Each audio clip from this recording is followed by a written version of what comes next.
What's slapping? What's slapping? It's your boy Drip Game Saucy in the building. Welcome back for Drip at Night. And yeah, we about to get into it. I might look a little oily. Just got out the shower, you know what I'm saying? Had to oil up the locks. Got have looking fresh and nice. Can't have them looking all dry. We don't want the dry log look. That's not how we rock it. That ain't dripping. You know what I'm saying? So yeah, appreciate y'all coming through. Continue to hit the likes. Appreciate that. The follows.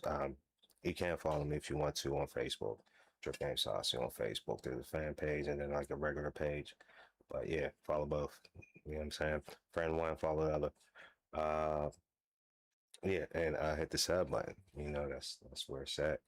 And that good old sub button. So we are going to talk about a few things. Let's start something. Hopefully, I don't forget about them while we're getting it popping here. But Pro Veronica has some updates on that. I should have that tab up here at some point. We'll run into it. Some control, some updates on control. You know, big stuff for me because I'm a big control fan. So that new one dropping. Can't wait for that. Man, there's few things as far as the gaming goes. But I guess we're gonna come across it. And then also random stuff that we come across on the internet, we react to it, right? We see what's out there. You know, it might be funny, might not, might be serious. You know what I mean? Who knows? But first things first, this thing right here. Okay, I don't know if y'all know about Ninja Scroll. If you're an anime fan and you haven't watched Ninja Scroll, come on, man. Let's get it together, man. Go on the internet, wherever you do whatever.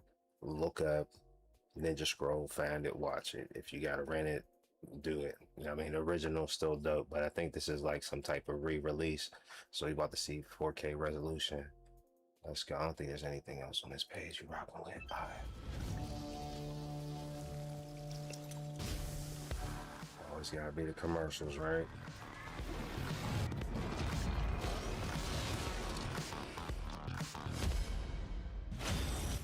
Somebody gotta get paid.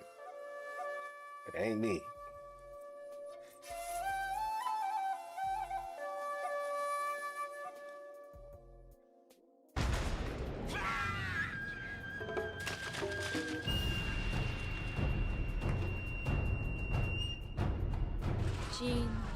That's why I heard classic. みんな死んだ。何か匂いもする。下田村へ行き事の次第を明らかにしてまいる。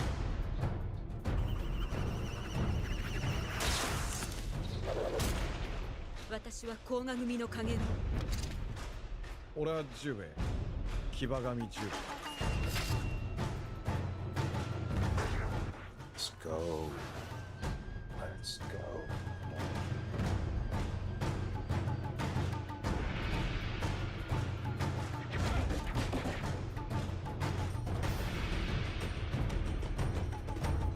俺が死ぬ時は必ずてめえを道連れにしてやる。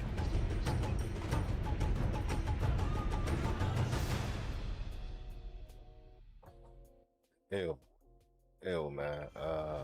Let me see exactly what that said, actually. Okay. But yeah, just so you understand the significance that Ninja Scroll has with me. Alright, first, let me see. Let me go back. What does it say on here? Only in theaters, tickets, October. Okay. Man, that would be nice. I don't know if there's any theater that I'd be able to watch it at, but I can still watch the regular one. And it is sick. Just to let you know, like I said, the significance of it. Alright.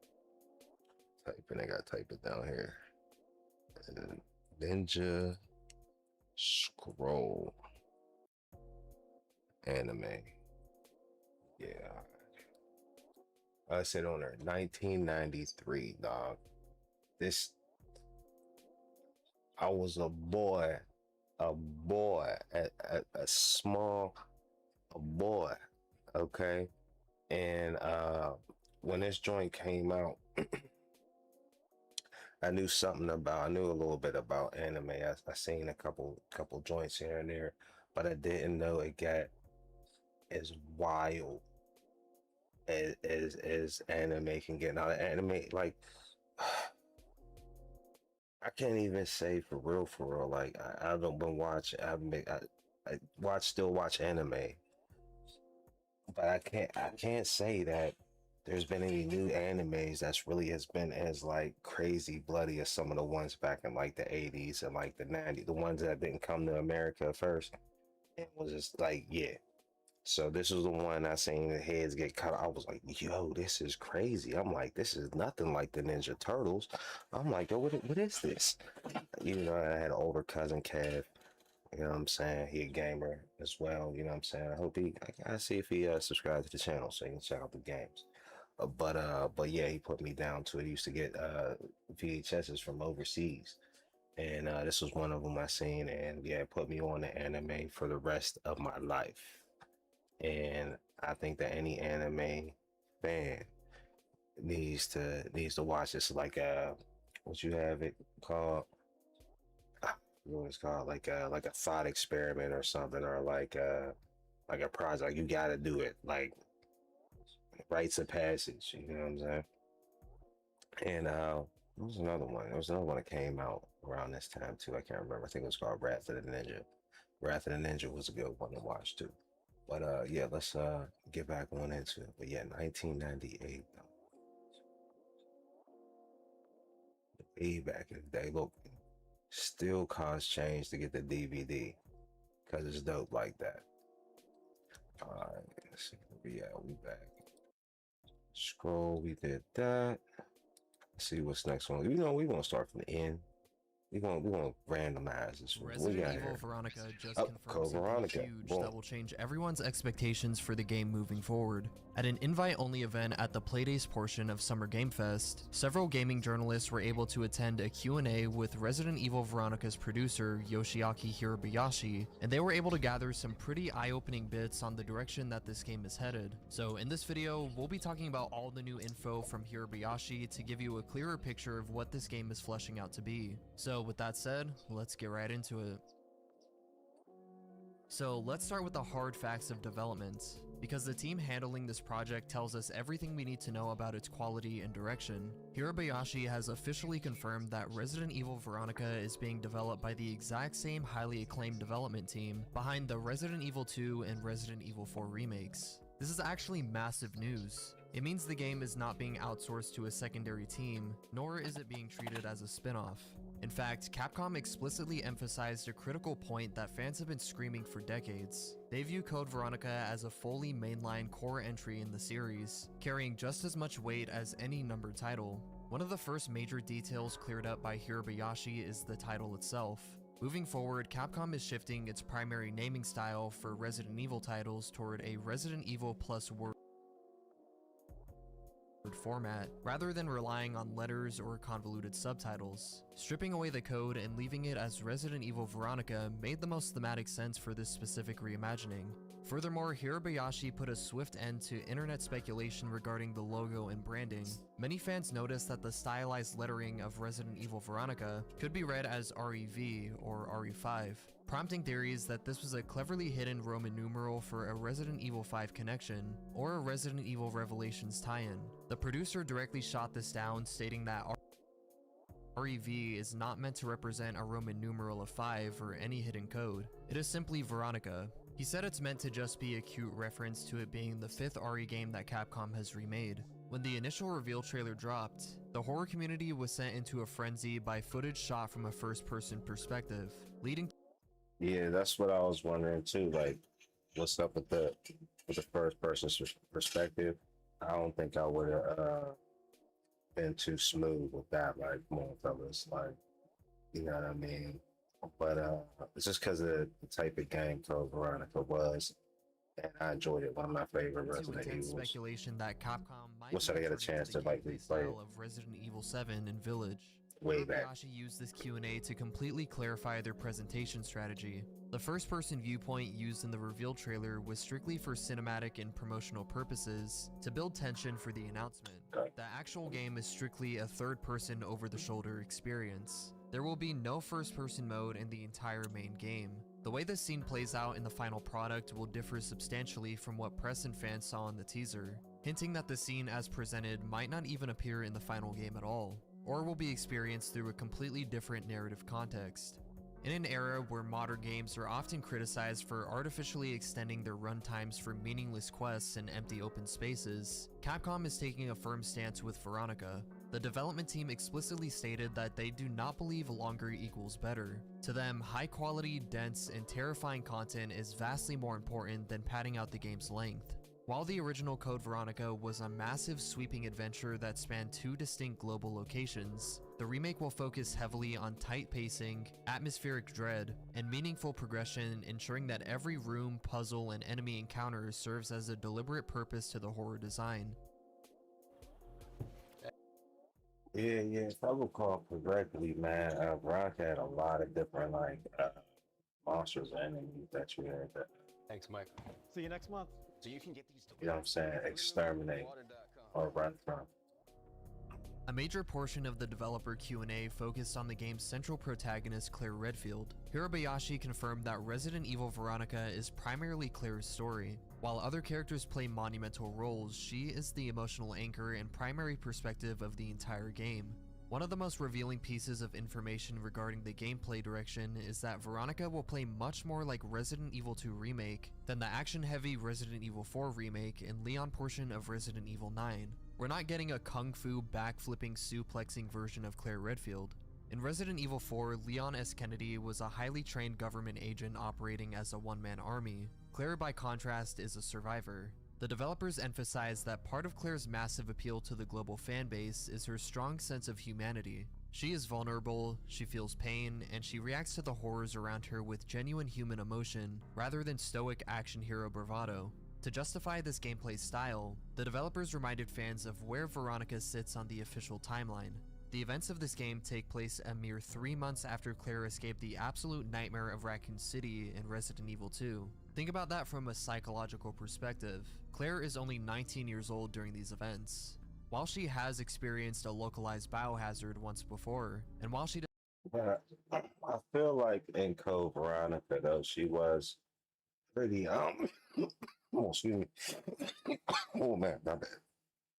She was pretty capable. Like I remember I want to say she ended up getting a dual wielding straps from the one boy who died.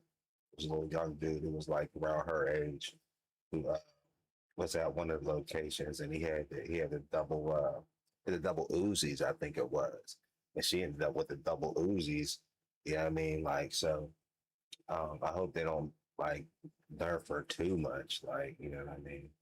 But yeah, I get what they're saying to a degree. But you know, the game kind of was what it was. So we want to see how that goes, and maybe they'll bring that version of her up, you know, in an upcoming, you know, Resident Evil. So I guess we'll see. does possess basic self-defense and firearms training passed down from her brother Chris, she has not had Yeah. Imagine one day, right? I'll be talking about something on the stream. I'm big as hell out here on the net.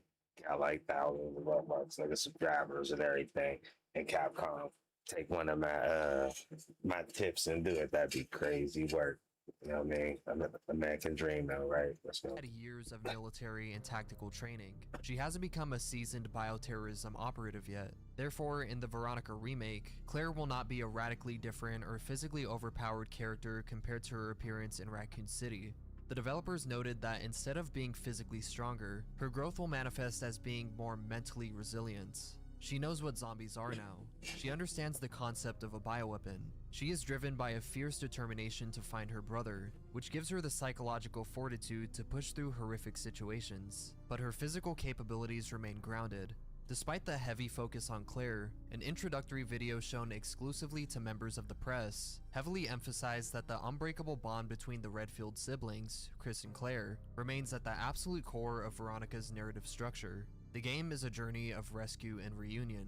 Simultaneously, this press presentation highlighted that the return of Albert Wesker is a massive focal point for the timeline. Veronica is the turning point where Wesker transitions from a presumed dead traitor into a superhuman god complex mastermind operating from the shadows. Balancing Claire's grounded survival story with the larger-than-life rivalry between Chris and Wesker is one of the most delicate acts that the writers are tackling. Perhaps the most shocking and exciting revelation from Hirabayashi is the narrative philosophy guiding this remake. The producer confirmed that Capcom is going to be incredibly aggressive in changing the narrative beats, character arcs, and specific events of Code Veronica. This will not be a one-to-one recreation with prettier graphics. While past remakes have altered layouts and streamlined plots, Veronica is undergoing a massive transformative reimagining. Hirabayashi specifically noted that they are not outright cutting iconic scenes or environments. You know what? I feel like as long as they had, because I don't know, I can't remember if it's on Steam or not. But as long as they leave the old one where you can go back and play the old one, I think it's cool to let them, switch things up a little bit to fix how things are going with the series as it is. I don't think that's a bad thing. But I think that the game itself does deserve to just have a little fresh makeover. You know what I mean? Like I would say, just because the original game was, I was digging it, and I haven't gotten the chance to go back and play it, and it's been so long. I don't think the experience will be that nice. I mean, people will, you know what I mean? I'm sure it aged okay. You know what I mean? But yeah, man, I would like to see it get a little update. And rock out with the original. We'll see what they do, man. It might be, yeah, it's more than likely going to be the superior version, but narrative wise, I guess we're going to see. But fans should expect things to be heavily shifted, recontextualized, and transformed to a degree far beyond what we saw in the previous Capcom remakes. To understand why an aggressive overhaul is necessary, we have to look at the villains of the game, the aristocratic declining Ashford dynasty. When asked directly how the remake team plans to handle Alfred Ashford, a character who, in the 2000 original, was defined by campy, over-the-top voice acting, hysterical laughing, and a highly controversial psychological twist involving identity switching. Which, by the way, just keep him a fucking crossdresser. It's literally ingrained in his character by this point. I look at it as, it probably would have been more probably offensive back then, maybe than now. I don't know. Like, I think in this context, it was something that was written in, I don't know. It's kind of crazy how things become problems that weren't problems, and problems that are problems are not anymore. That the irony is crazy. But yeah, let's get to it. Hirabayashi did give an insightful answer of how he plans to tackle this. Before diving in, the producer clarified that because the game is still actively in development, some specific elements are not 100% finalized. However, the overarching creative goal is set in stone. Veronica must be a horror experience first. Hirabayashi explained, Oh yeah, that was a young man with a double Uzis. Yeah. every entry in the Resident Evil franchise leans into a different subgenre of horror. Resident Evil 7 was backwoods, Double visceral woo-wops. grindhouse horror. Resident Evil 4 was tense, overwhelming survival action dread. For Resident Evil Veronica, the specific type of horror Capcom is leaning into is the darkness inside human hearts and minds. The developers believe that more than almost any other game in the entire franchise, Veronica is a story focused entirely on intense, distorted human emotion. Specifically, it explores The crazy thing is, though, is I remember when this came out, I think it was like a Dreamcast exclusive. I don't think it was on anything else, or the best version of it was on Dreamcast. And I could have swore they was trying to say that this wasn't canon. And I'm like, why wouldn't this be canon? Like, this should definitely be a mainline joint. But I guess they rewalked it, or maybe my memory doesn't serve me correct. the concept of love when it's pushed too far. Instead of treating Alfred Ashford as a caricatured, laughing villain, the remake is going deep into the psychological darkness of his heart, a darkness that stems entirely from his toxic, codependent, and isolated love for his twin sister, Alexia. The team is currently ironing out the specific narrative mechanics, but players should prepare for a version of Alfred that is tragic, profoundly unsettling, mentally fractured, and genuinely terrifying rather than campy. By shifting the focus to psychological I mean, I get what they're saying about him being campy. I can't remember that vividly, but he definitely just seemed like a straight nutball. And like, that's scary in of itself. Nutty people, you know what I mean? Like when I speak like people who are like unpredictable, that will do like do anything. You know what I'm saying? I think that's one of the scariest things I ever, what I mean, my opinion. You just be chilling, the next thing you know, you try and blow somebody's brains out or something crazy, and pause. But no, like on like the Murate type stuff, you know what I'm saying? Crazy. But let's get it. horror and the darkness of the human heart, the remake has a golden opportunity to tie the events of Rockford Island and Antarctica into the deepest, darkest lore of the Resident Evil universe. In the original lore, the Ashfords were one of the founding families of Umbrella, alongside Oswald E. Spencer and James Marcus. However, while Spencer gained total control of the company, the Ashfords fell from grace, viewed as eccentric failures. This pushed Alfred and Alexia's father, Alexander, to conduct horrific genetic experiments, cloning the family's brilliant ancestor, Veronica Ashford, to create the perfect twins. By focusing on the psychological trauma of Alfred, the remake can explore the horrifying reality of being born as a genetic experiment designed solely to restore a broken family legacy. Alfred's descent into madness isn't just a quirky character trait, he's the direct result of isolation, parental neglect, abuse, and the crushing weight of an aristocratic empire built on blood and bioweapons. This aggressive reimagining will likely strip away the camp and replace it with a claustrophobic gothic family tragedy that makes the Baker family from Resident Evil 7 look normal. A massive narrative enhancement coming to Resident Evil Veronica is a deep dive into the tragic history of Rockford Island's inhabitants. In the original 2000 release, the island functioned primarily as a bleak immediate backdrop for Claire's escape, a stark prison complex quickly overrun by the undead. The remake, however, 2000, that's 26 years ago. Nuts, man. is set to significantly expand the environmental lore of the island before the biological outbreak completely decimated it. The development team is actively weaving in backstories detailing the everyday lives, institutional struggles, and fates of the people who— Yo, I remember it was bittersweet when I got them ooh-wops, man. I mean, while we get to play as the homeboy, but eventually Claire gets the ooh-wops. And yeah, I was like, this is what it's about, man. That was like the first glimpse into what kind of Resident Evil started shaping up to. A lot of people didn't like that. A lot of people didn't like the more action orientated type of stuff. But I felt like there's room enough for both. You know what I mean? Got some action titles. We got some, slow. You know what I mean? This kind of was like a mix of both. Kind of like how that Firepower was. Great game, though. lived and worked under the tyrannical shadow of the Ashford family. Players can expect to uncover rich, localized lore through hidden diaries and environmental storytelling that paints a vivid picture of a highly oppressive Umbrella facility. We'll see the perspectives of the island guards, the medical staff, And I do remember the knife was very instrumental. So I hope they don't like do something with the knives and make the knives break or something. You know what I'm saying? Extra like that, man. Like keep her knife game right, man. Keep her out here poking these motherfuckers, man. And the terrified prisoners themselves, tracking how a seemingly secure military post gradually fractured from the inside due to Alfred Ashford's growing instability. I dare you to let me build you a completely free e-commerce store.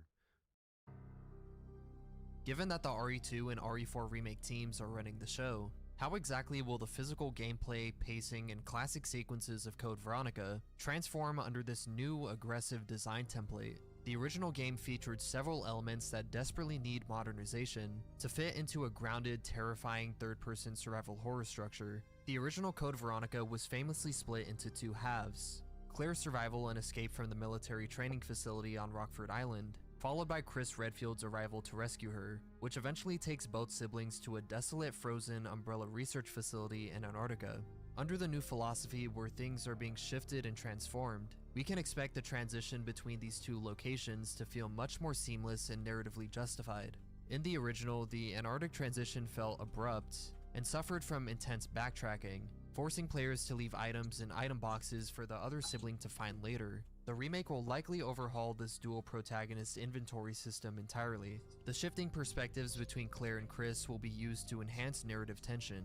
Imagine Claire exploring the dark, frozen corridors of Antarctica, leaving physical, environmental clues, or altering the layout of the base through her actions, which Chris must later navigate using his military expertise. It's also mentioned that when it comes to the overall scale and volume of the content, fans of the original release can rest easy knowing that the reimagining is not compromising on scope. The producer explicitly noted that in terms of raw game content, Resident Evil Veronica will be similar if not a bit longer than the original game. One of the I think how that's probably going to end up working out is in cutscenes. I think there's going to be a lot of cutscenes, a lot of narrative cinematics that are going to not drag out the game, but make the game end up being longer because there's no way they can, try to streamline the game and make it shorter. Make it longer. How does that work? Especially if they're trying to do like more tie-ins and things like that. So yeah, it's probably just going to be like there's going to be a lot of cinematics, which I'm cool with. You know what I mean? I think the cinematics really work with the Resident Evil games. The most exciting bombshells dropped by Hirabayashi during this Q&A is that the Code Veronica remake features explicit direct ties into later games in the franchise. The producer explicitly stated that there is a brand new through line built into Veronica's narrative that leads pretty directly into the events of Requiem.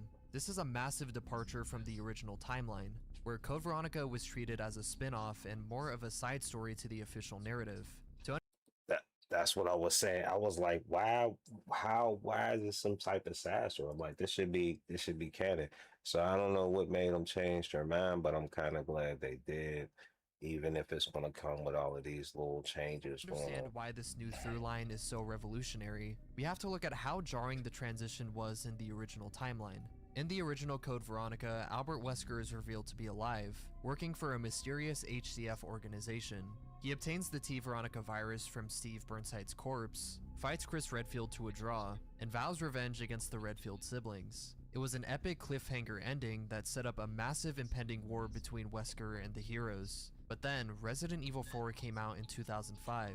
Instead of continuing the thread of Wesker's war against Chris and Claire, Leon S. Kennedy was sent to a random village in Spain to rescue the president's daughter from a completely unrelated parasite called Las Plagas. Wesker was what about operating his 5? background via Ada Wong, but the T Veronica virus, Rockford Island, and Claire Redfield were barely mentioned. The massive momentum built up at the end of Code Veronica was completely sidelined. With the Veronica remake, Capcom is completely retrofitting the narrative to ensure the modern remake universe flows perfectly from one game to the next. So how could this actually look in game? In Resident Evil 4 Remake, we learn that Wesker is hunting for the dominant Las Plagas parasite to kickstart his ultimate plan Ouroboros, which culminates in Resident Evil 5. The new throughline in Veronica can show the exact moment Wesker realizes the limitations of the T Veronica virus. Perhaps Wesker observes Alexia Ashford's mutation and realizes that while the T Veronica virus grants incredible power, it requires either 15 years of cryogenic sleep, or causes a complete loss of human sanity as seen with Alexander. Wesker, a man obsessed with absolute control and perfection, would view the T. Veronica virus as an imperfect tool. The remake could feature new lore documents, cutscenes, or dialogue where Wesker, upon realizing T. Veronica's flaws, decides to shift his pursuits elsewhere. This turns Resident Evil Veronica into the literal prologue for Resident Evil 4, giving Wesker a definitive logical reason to send Ada Wong to Spain to secure a completely different biological weapon. In Resident Evil 7, 8, and 9, we were given tidbits throughout about the mysterious organization called the Connections, who were said to have control over the entire bioweapons underworld, though we never get a clear explanation as to who they are or how far their reach actually goes. It's possible that Oh yeah, we did Resident Evil Requiem as well on here too. I'm gotta sit down and just make sure I put all of these in playlists. But yeah, those is recent ones, so you can just scroll right on down through the last and find the whole game for Requiem. Dope game. Resident Evil Veronica could also bridge this gap, giving us clear insight into who the Connections are if Capcom chooses to weave them into the story. But that is everything we got so far for Resident Evil Veronica. If you guys enjoyed, a like and sub would be really appreciated. And if you want to know more about Code Veronica, I just... This guy like. All right, so we on this way. What was this? That was Ninja Scroll. That out of here. We're gonna pick Onimusha. I'm at SGF and I just got hands-on time and a presentation for the latest Onimusha game, and you might be unsurprised to hear that it still feels good. Hands off, all of you!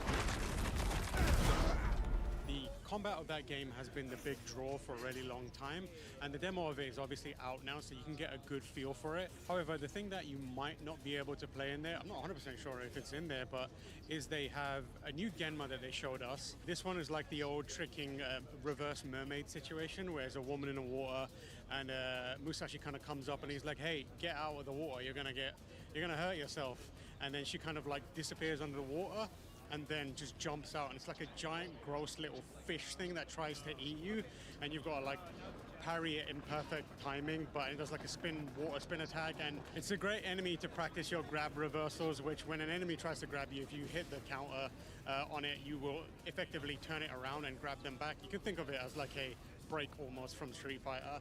But the key thing that I saw that was really cool was when you're attacking the enemies, you kind of get these blue bar at the bottom that fills up very, very slowly. And then once that's filled up, you have access to something called Oni armaments.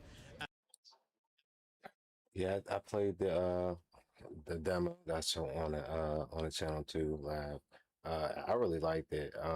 Yeah, the enemies weren't really doing too much as far as the regular enemies, but the boss boss was going in. So and they said the difficulty is going to be a little different when it comes out. So yeah, man, definitely looking forward to this one. And each of them, they're like a powerful special move, effectively, and each of them have a different function. So the ones that I saw were, the first one that looked most useful were these two blades that come out of nowhere, and you can do loads of slashing attacks, very, very quick. But once you're done slashing the enemies, the kind of damage proportionate to what you do is given back to you in health. So it's super, super helpful in kind of making sure that you've got a lot of vitality, and if you're having trouble with enemies or bosses, it's a good one to go to if you need to like top up your health. The other one that I saw was called the Wind Whipper, which, as the name might imply, it's just kind of like the double-sided bladed kind of like staff, which he pulls out and kind of like spins very, very aggressively, and it generates this kind of like cutting. That reminds me of from the original Onimusha, had the wind staff. So we're gonna see how that goes. You might be able to upgrade these so that they be on like the level of how the old school one was, where it was like really making like tornadoes and stuff. Razor sharp winds that kind of swirl around him. Amazing for like crowd control, pushing enemies back and doing a bunch of damage.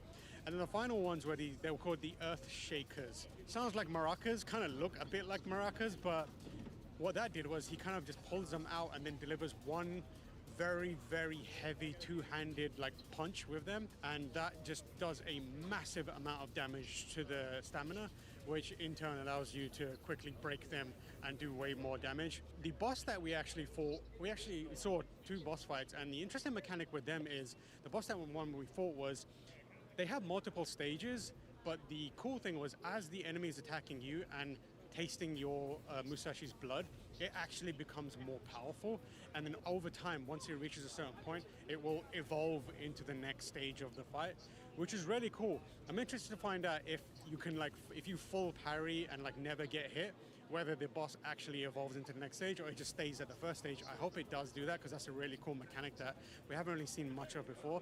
But at the very least, I like that wrinkle to the actual bosses. And there's another boss as well that I fought, which it was kind of like bringing out these tendrils, which you can cut off by using your bow and arrow. And if you do that, it kind of leaves the boss stunned and cuts off one of its abilities. But it does it quite abruptly, so you kind of have to switch gears very, very quickly. And I think that's where the tricky part of it comes. So that's the kind of cool gameplay stuff. When I played myself, the narrative stuff was interesting. I was going into a town as Musashi, and it looked like all the denizens of that town had made deals with the Genma that had taken up residence in that town, and they were being tricked into sacrificing parts of their body because as a way to solve their problem. So one lady, for example, she was like, oh, I have to keep playing this instrument. Well, that's pretty grim. I do like the art style, like the direction they went with the visuals. Definitely And dope. the lady I'm doing it for, she gets really, really aggressively upset at me when I get it wrong. And so the Genma's like, I can fix that. I'll just take your fingers. And she's like, great, I'll do that. And it's kind of like this really Faustian deal with the devil that has a horror twist to it. And the whole goal is to kind of find the Genma that is taking those body parts and creating those deals and kill it. And once you do that, you get access to new abilities and that kind of stuff. So what I've played of Onimusha so far previously has been exciting. I'm sure what you've played of it feels good. And now I'm more eager than ever to get to September. In that very, very stacked September, it's one of the games that I'm going to be having at the top of my list to play immediately. I'm sure many, many other people will too. But yeah, that's Onimusha here at Summer Game Fest. Check out the demo yourself. Come, let's bind you to a fitting fate. What the hell is he doing? He draws power from our surroundings by those strengths. We must sever the connection.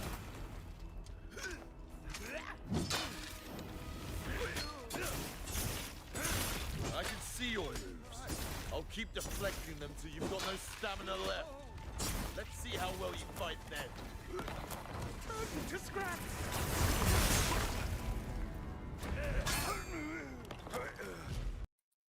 This game looks sick. I'm more than likely, I mean, I like the swag of the protagonist, but I think I'm probably going to like it better in the original language. We're going to see how that goes when we stream it. If we're going to stream it in English or we're going to stream it with the subtitles. I think with the subtitles probably is the optimal way to get down with this. Let's keep it going.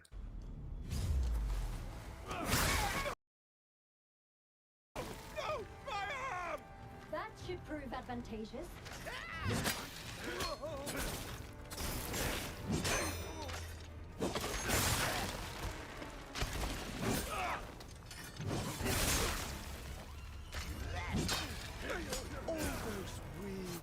Ooh. You're weak! Ooh. My power overflows! He's grown much stronger. Be careful. Hands off, all of you! Yeah, that looks pretty disgusting. Ooh. Is that gauntlet for show? Got something for you! Oh, shit. Let me drop in houses.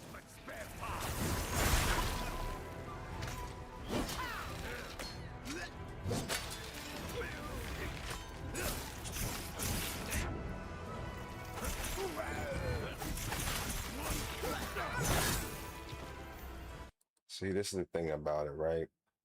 the way that the like blocking and the moves go, it looks almost like, like real, like real movements, real, blocking and everything like that. And then you have where like he's slicing this dude up. Now these beings, they don't look human, so it's like almost like, all right, yeah, that you might have to slice a couple times, you know what I mean? So like it's really like for me, like it's pretty dope how they did this, and I can't wait to see how it comes out. To me, it seems like it could be a home run. We got Star in the Machine. Happy Father's Day. Appreciate you. Thank you for that. Appreciate that. Shout out to Star in the Machine. Out here. And happy Father's Day to any fathers out there. If you catch it, you know what I'm saying, now or later on. Appreciate that. Big up, big up, big up. I'll turn you to scrap!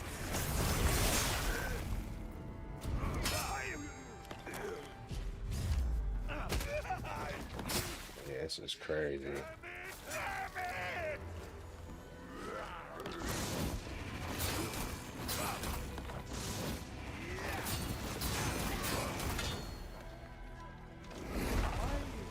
Unstoppable!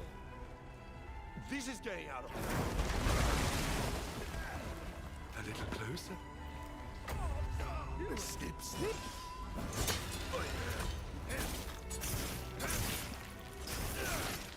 No enemy can withstand their attacks being deflected for long. Once they're exhausted, victory is yours. Yeah. In the blazing state, deflect their attacks. You will surely gain a significant advantage. You sick games out here. All right. Yeah, this is going to be an instant classic right here, I can tell. Would you just die?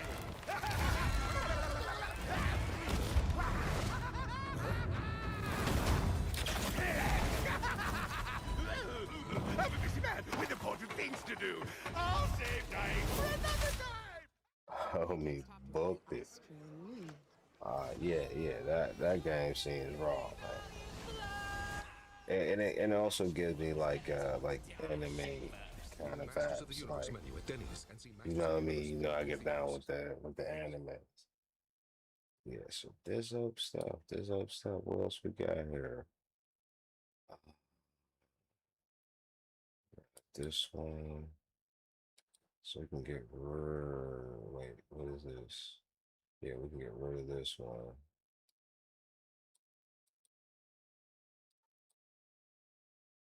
And they're saying that, so we ain't gonna watch this whole thing, but I just want to see what they're talking about. Is everything wrong with modern games? It's them probably saying the game is off the chain.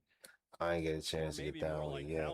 Money's funny. I don't think they directly explain how the computer works. It's just supposed to be thinly veiled commentary about AI. I don't really have much to say about this villain. I guess he actually has a decent motivation. So let's see what the intro is talking like about. God of War Ragnarok or Spider-Man 2, these cinematic Sony slop games, because they do not even compare to the level of movie this game is. This game is much closer to one of those supermassive interactive experiences like The Quarry or more recently Directive 8020 than it is any of the older James Bond games like GoldenEye. And despite what the worthless shills might tell you, no, this is nothing like Hitman, and it's so uninteractive that it would make any of the Uncharted games blush. I mean, seriously, it's actually insane to me that we went from Uncharted 2 to this, because at least in Uncharted, you got to shoot enemies sometimes. This game is 80% walking simulator. The amount of times where all I did was hold the W key while characters are talking, it's over half the fucking game. And even the Hitman segments, where it appears it's going to have similar mechanics to any of the newer Hitman games, where you're let loose in a sandbox and you get to choose how to pursue your target. No, actually, there's virtually no player choice. It's just as linear as the rest of the game. Really? Well, I mean, a lot of people saying that like it. I gotta ask my cousin. He said he was getting down with it. He ain't say he beat it yet. But let me see if, if the comments agree with that. Yeah.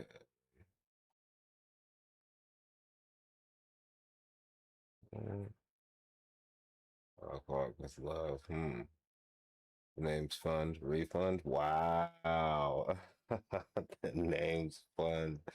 Refund. Let's see. Doubles of a game with 0% of gameplay. Okay, so I guess a lot of people agree with this. At least the people on this stream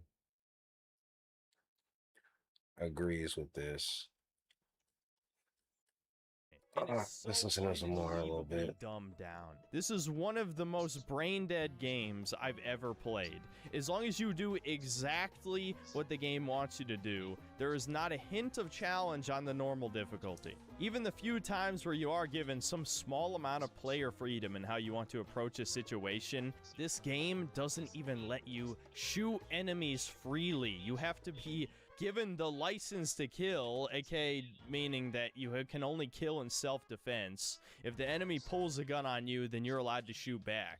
So if you decide to go loud in a stealth section, but none of the enemies have guns, then they're all gonna just start beating you to death. And the discount Arkham style combat is so unbelievably jank, but I won't get into that in the intro. Well, Synth, what if it's a really good story? At least the game could be enjoyed for that alone, right? I shouldn't even have to say this, but no, the story isn't even good either. There's parts of it that are borderline incoherent. The game feels like it was written by ChatGPT with how bland and inoffensive the dialogue is. There's an African warlord who uses polygraph tests. Just weird ass shit that to any human being with a functioning brain would be like, wait a minute, what? Imagine paying $70 to watch a 14-hour long movie and the movie isn't even good.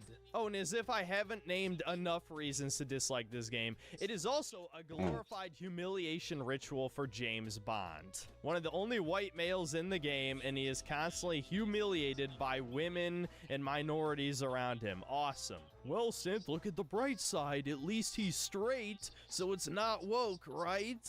Yeah, I wouldn't be shocked if someone's made that argument already. This game is also disgustingly corporate. It has like a dozen different sponsorships in it, including Coca-Cola and cars and chairs and fucking watches and cameras, man. And there's E-celeb cameos from Shroud and Jacksepticeye. And of course, this random ass meme retard who just shrugs at things. Wow, that's hilarious. And fucking quote-unquote celebrities you may have not even heard of, like Lenny Kravitz. Lana Del Rey does the main theme. Millions and millions of dollars wasted on all this shit. And they couldn't just make a fun video game. Right before this came out, I played 007 Nightfire on the GameCube. That's a 5-hour-long movie tie-in game. And guess what? It's a game from start to finish. It's a typical FPS campaign. I wouldn't even say it does anything unique or super special, but it is a fun shooter.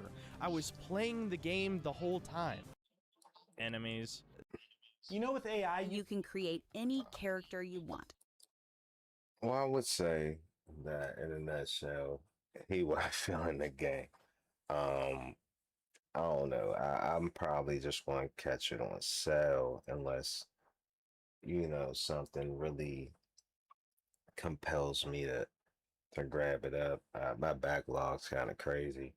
I'm a Final Fantasy fan, and I got a few Final Fantasy games I gotta finish. Two that I gotta finish, and then we got the new one coming up. Plus, I got oh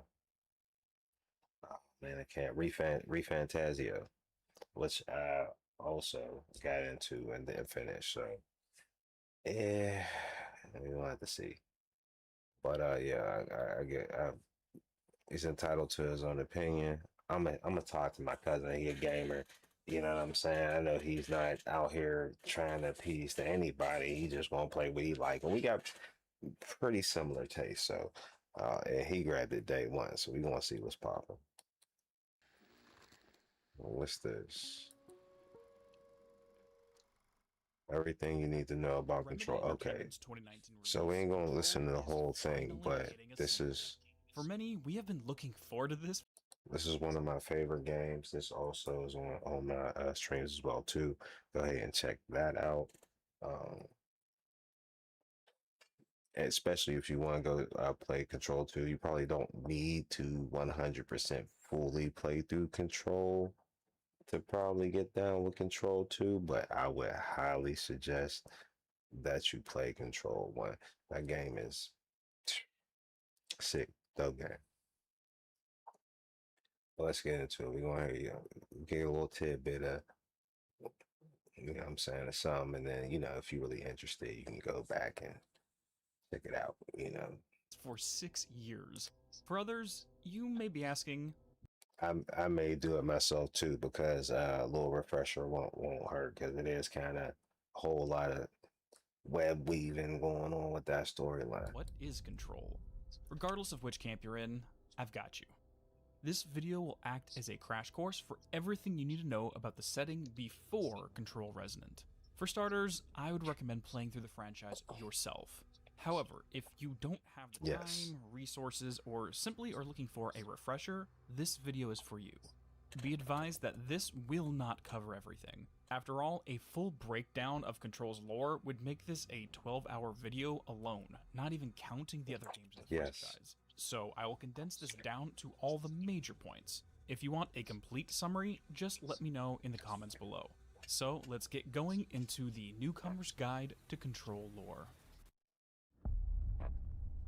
What better place to begin than the game's namesake? The Federal Bureau of Control, or FBC for short, is a clandestine government agency tasked with responding to paranatural threats to our perceived reality. The motto, as shown in their seal, is Invenio Investigatio Imperium, find, research, and control. For those familiar with the SCP Foundation, yeah, that's basically it. The FBC's headquarters is located at 34 Thomas Street in New York. The skyscraper itself is a place of power, a paranormal construct known as the Oldest House. It is a building that is bigger on the inside than on the outside, infinitely growing based upon the needs of those who occupy it. The Oldest House also has a property where only those specifically looking for it are able to find it. As a result, citizens walking past it on the street are unable to see it, a place of power that doesn't like attention and conceals itself in plain sight, just like the agency who resides inside. Inside, the place is broken up into several sectors. Executive is home to the director and management staff. Maintenance repairs the building, keeps the lights on, and deals with the cleanup of anything that doesn't belong. Research is home to the scientists who spend their days trying to rationalize and quantify the paranatural world. The Panopticon houses dangerous artifacts and prisoners who would pose a threat to the world if allowed to run wild. And Investigations is the internal affairs and law enforcement wing of the FBC. However, there is more than this. Another feature of the Oldest House is that it acts as a nexus point that branches out into all other realities, much like another great tree, Yggdrasil. If each branch on that tree is another world, then the Oldest House is the trunk. As such, it has no home dimension. Our world, after all, is just another branch on that great tree. If we take this analogy further, the roots of the tree travel down into the foundations, where Paleolithic cave drawings depict the worship of unknown beings. Standing in the heart of it all is a giant black monolith structure known only as the Nail. It is there that contact with an alien intelligence known as the Board was made. We will come back to this later. On August 4th, 1964, FBC staff accidentally came across the bowels of the house.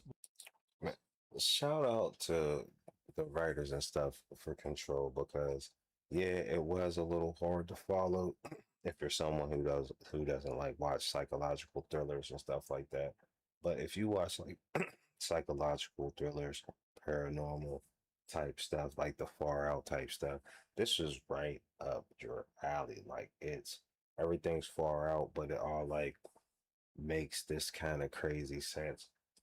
Yeah, like definitely dope. Let me see, what's he doing? He's explaining all this house, most replay, alter items, board former, no,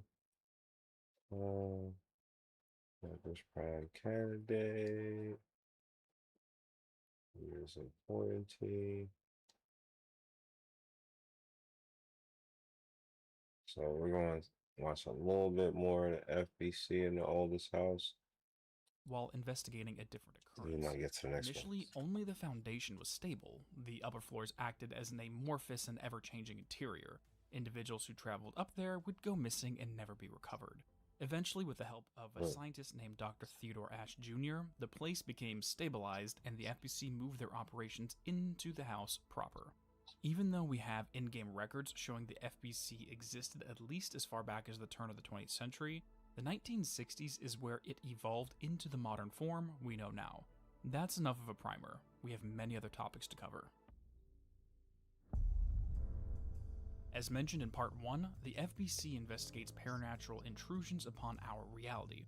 Largely, these take 3 different forms. While there is some overlap between them, let's tackle them one at a time. Altered items are mundane objects which are holders of paranatural forces. Some within the FBC believe they are conscious. In some cases, they have been shown to require some form of worship to remain passive, whether that form simply be attention or ritual sacrifice. Others are more volatile and need to be contained within a black rock cell. Black rock is a mineral from another dimension that creates a facsimile of a Faraday cage, cutting off the altered item's ability to act up. This is not a universal solution, however. Black rock only disrupts wavelengths between a certain frequency range. Some altered items resonate at a frequency that is blocked by the mineral, some are dampened, and others are unaffected. One example of an altered item is the Victorian mirror. It creates a mirror dimension that reflects back an inverted version of the world with minor variations. This only works for a certain radius around the mirror itself. If the mirror is moved while someone is inside, they become trapped forever. Objects of power are similar but act in a different manner. While they also have unique effects on their own, they are capable of being bound to a para-utilitarian, allowing that individual to borrow the innate power to use at will. The strength of this power is determined by the individual. For example, the floppy disk allows the user to perform feats of telekinesis. Some para-utilitarians in the research sector bound the OOP and could throw pencils and cups a few feet away. However, people like Director Faden have been shown to launch chunks of granite over 50 yards with lethal force. This ability to bind objects is claimed to be facilitated by the board. Their binding ritual is performed by traveling into a reality called the astral plane and passing their trials. Out of the OOPs, the most important ones are the service weapon and the hotline. The former is a weapon that can only be wielded by the board-appointed director. Its form changes based upon what the wielder perceives as a weapon in their cognition. As a result, it is said that legendary weapons such as Excalibur, Mjolnir, and Veronostra are just incarnations of this service weapon. The hotline is a telephone that can tap into the network of other dimensions, allowing communication with the board, those residing in other realities, or even with the dead. Thresholds is a term used to describe these other dimensions. Given certain conditions, the oldest house can resonate at a specific frequency that opens doorways to these thresholds. Examples are the Black Rock Quarry, where the mineral is mined, the Mold Threshold, the Dark Place. And the thing is like, I don't know how many people are actually gonna go play this game that see this video, but yeah, we're not gonna go all into it because like this is stuff that is like it's really fun to find this information out throughout the game, man. Like it's like you traveling through trying to figure out what stuff is. Some rooms are upside down, flipped inside out. And yeah, so and you find all this information, and some of it is in text, some of it is in like small movies on projectors that you find throughout. If you play Alan Wake 2, similar to that, because that's same makers. But yeah, yeah, definitely play that game. Resident's coming out soon. I think one of these has some information on Resident. Let's see what this is. Hello and welcome to Control. There's somebody who got to play it. Maybe. Let's see what it says. I went down to London and played the game at Sony Studios, and we're going to talk about it a little bit. I don't suppose you have any idea what the fuck is happening to the city? It's called the Hiss. Oh, you do know. It's a viral resonance, spreads rapidly, takes over anyone in its path. You hear it, you're gone. So I got to play the game for about a couple of hours. I got to play 3 seconds of the game, This is the first segment, quite early into the game, actually very, very early into the game. Dylan has just woken up. He's the brother of the main protagonist from the first game. And as you can see, the combat is very different. It's melee focused. And I was really impressed. There's a whole host of... And what we're going to do here is I'm going to probably... we're gonna watch. I know. I think I got it on one of my streams. The very end. I'm gonna find it. We're gonna watch the end of Control 1, if we can, and see, what the little wrap up is there, and then go into this game. I don't know if they're gonna actually have a little prologue. That would be dope. We're gonna see. weapons you can select as your primary, secondary ones as well, and then different ways to combine them with the abilities as well. There's so much open room for interpretation in terms of how you want to tackle combat. It's very interesting. I'm sure it's going to be like the perfect builds to suit your style. So these are encounters, arena encounters. You have to take down the heavy enemies. They will be fodder, and they will just keep spawning in if you don't take out the heavy enemies. They are marked in the HUD as the big, bold circles, and there's a heavy right there. Just like slams his head into the ground. Yeah, pretty basic. So heavy attack, dodge, and then you get abilities and stuff later on. This is all base PS5 gameplay, by the way, so it's not PS5 Pro. And I must admit, when you get like zoomed into their faces, and the resolution did feel a bit low, but it played fine. It felt pretty smooth, which was probably the main thing, to be honest. And again, the amount of options. Yeah, it's probably going to be serious on PC. I'm looking at it, and I definitely was feeling how the graphics are on Control. So I know that Control 2 is going to be has some dope graphics on it. But judging from the camera view and everything like that, it looks like it's going to run like a beauty on PC. Options you had in terms of the weapons, you can see all like the different damages and loadouts and stuff. It felt solid. I'll let you guys watch the rest of the gameplay. Again, you get to watch the first segment I got to play, and then the last one, which is more like a story part of the game. A couple of bosses in here as well. Please be aware, so this is my first time playing the game, so I'm not the best, but we got through it, and that's what counts. There's some really cool moments though. Hope you guys enjoy it.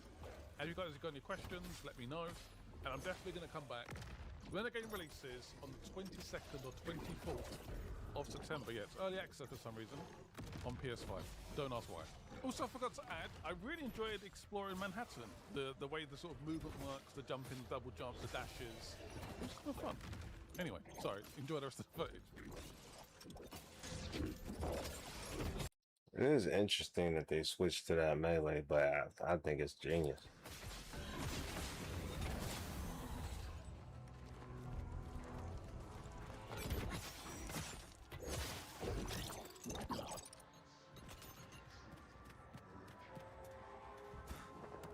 How do you know so much about this hiss thing? I looked inside the oldest house with it. You're from inside FBC headquarters? It's been locked down for 7 years. Christ. My man ain't got no shoes on. Wait, you knew the lockdown would fall? What? No. We were already dealing with another AWE before this. It wasn't this bad, so we were going slow to avoid causing a panic. Guess we should have caused a panic.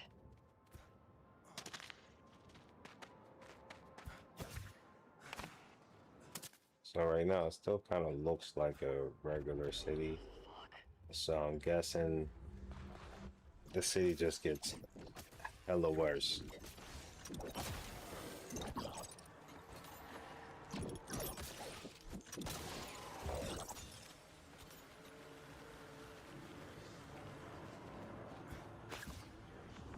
What is that? Oh yeah, looks crazy.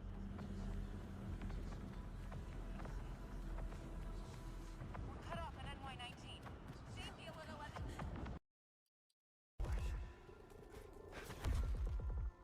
Working on your plan. You use the slide projector.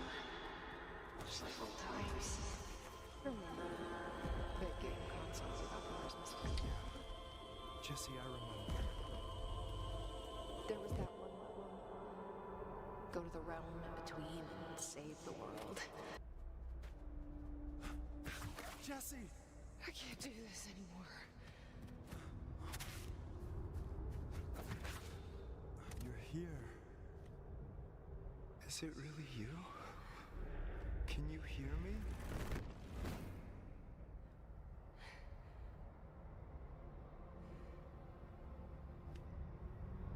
Dylan? Jesse?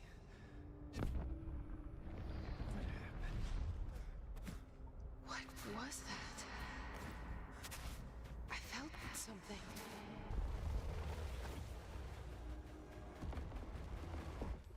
So he's like in a different dimension? Hmm.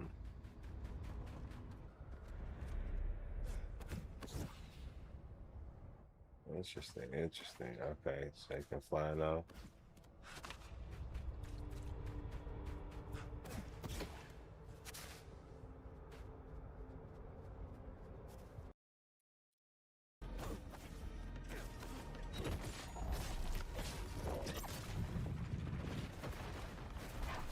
Yeah, trippy, man.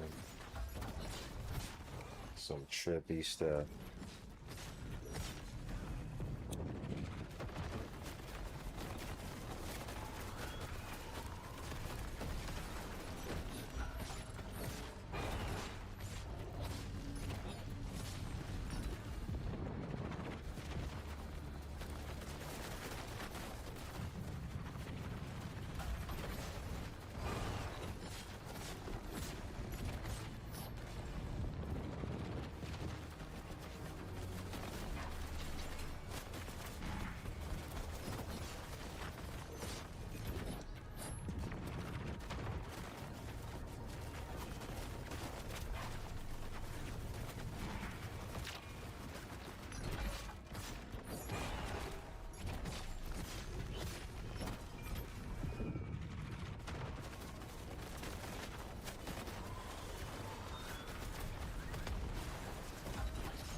This looks crazy.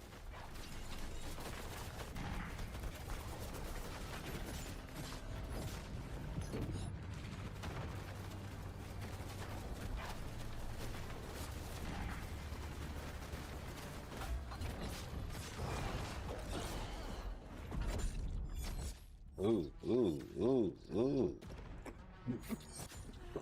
Damn.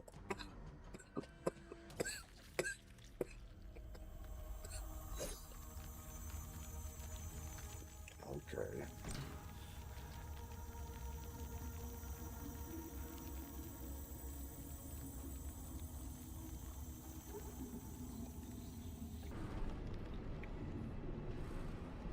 I'm guessing he was gonna walk in there. Okay, the man got closed now. Dylan, a big hit tremor just hit the surface.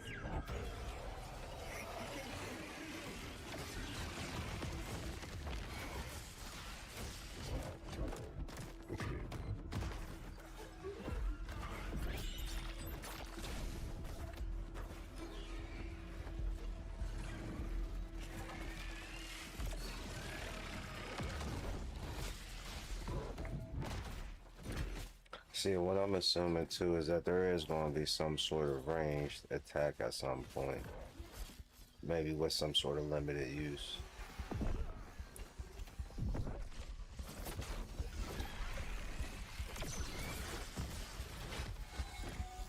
Well, it kind of looked like one right there.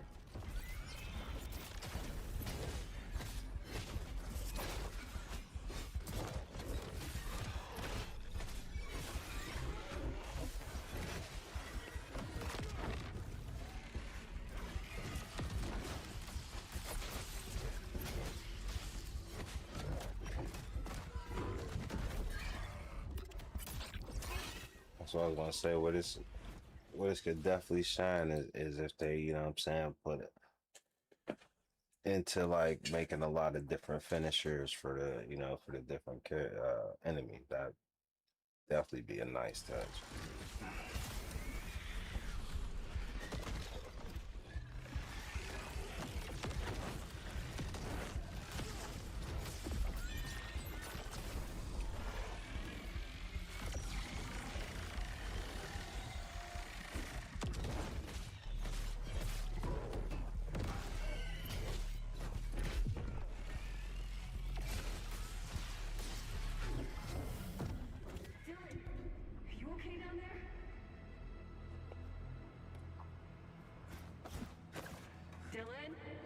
See what's at the end here. Dylan, I'm working on getting you out. Zoe? Zoe, hello?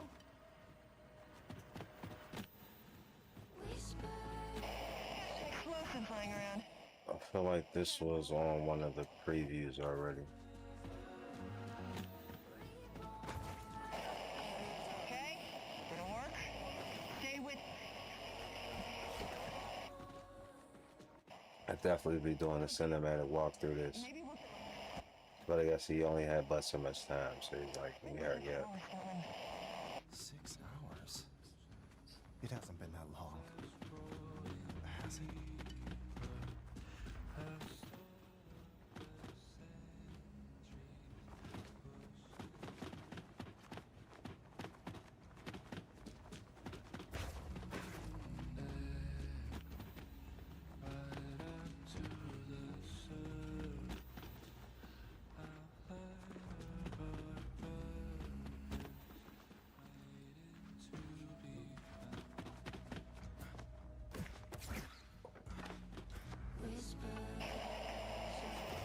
I'm just gonna keep talking.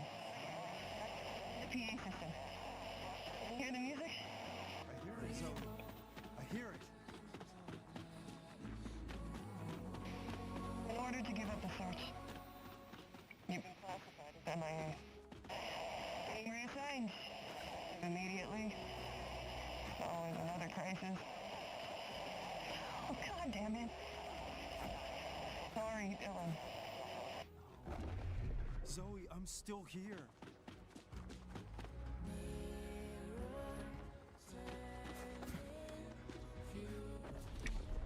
That's what I was about to say, like, how the heck are you supposed to find your way?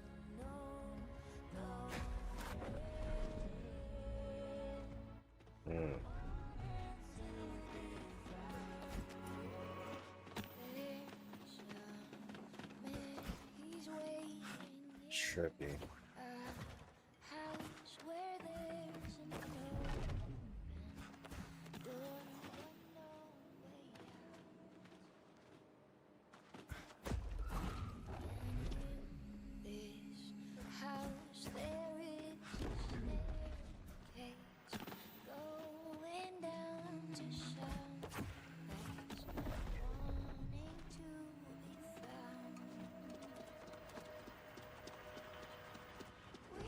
Dylan? You just pinged my radar. Can you hear me? Yeah. I hear you. Loud and That clear. looks crazy. Hey, let's not do. So we have next here. Oh, there he is. Stellar Blade. What are you doing here? Stellar Blade. Capital One bank guy. Wow, look at this place. We should just Which actually I've been thinking about going back to. I've been thinking about a lot lately, so That's my boy. yeah. Don't be surprised.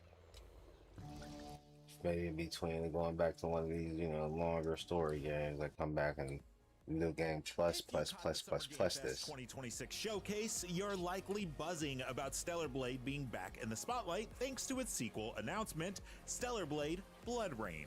Even though details on Eevee and the new setting are scarce, the hype is real. At least it is for me.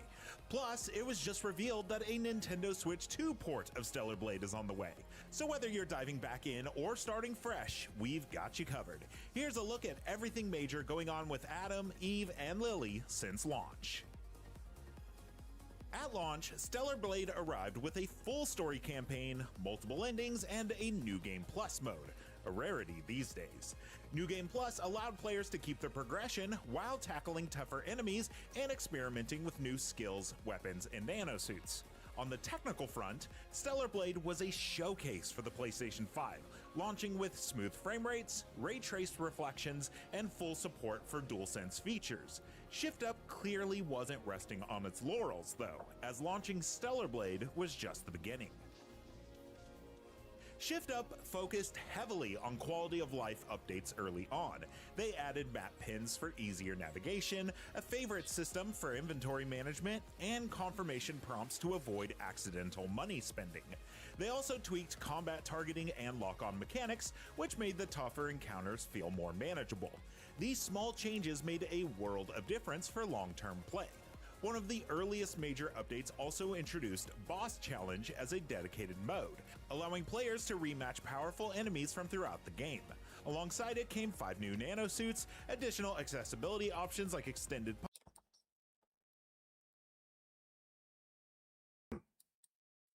Definitely one of my favorite games ever. puzzle timers, and auto-targeting improvements for the shooting. Yeah, if you haven't played it, you got a PS5 or a PC that can't handle it, man. Play the game, man. Don't believe the hype. Don't even believe what I tell you. Go play that game. All right, and see for yourself. It's dope. Segments, as well as quality of life features such as an always visible compass toggle.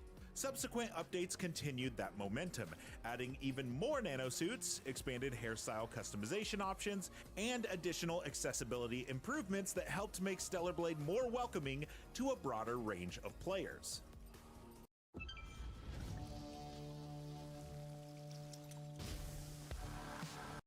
I don't know, I'm guessing accessibility is cheat codes.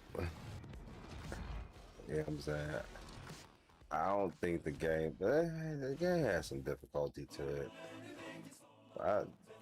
That's the point in games, though, in my opinion. You know.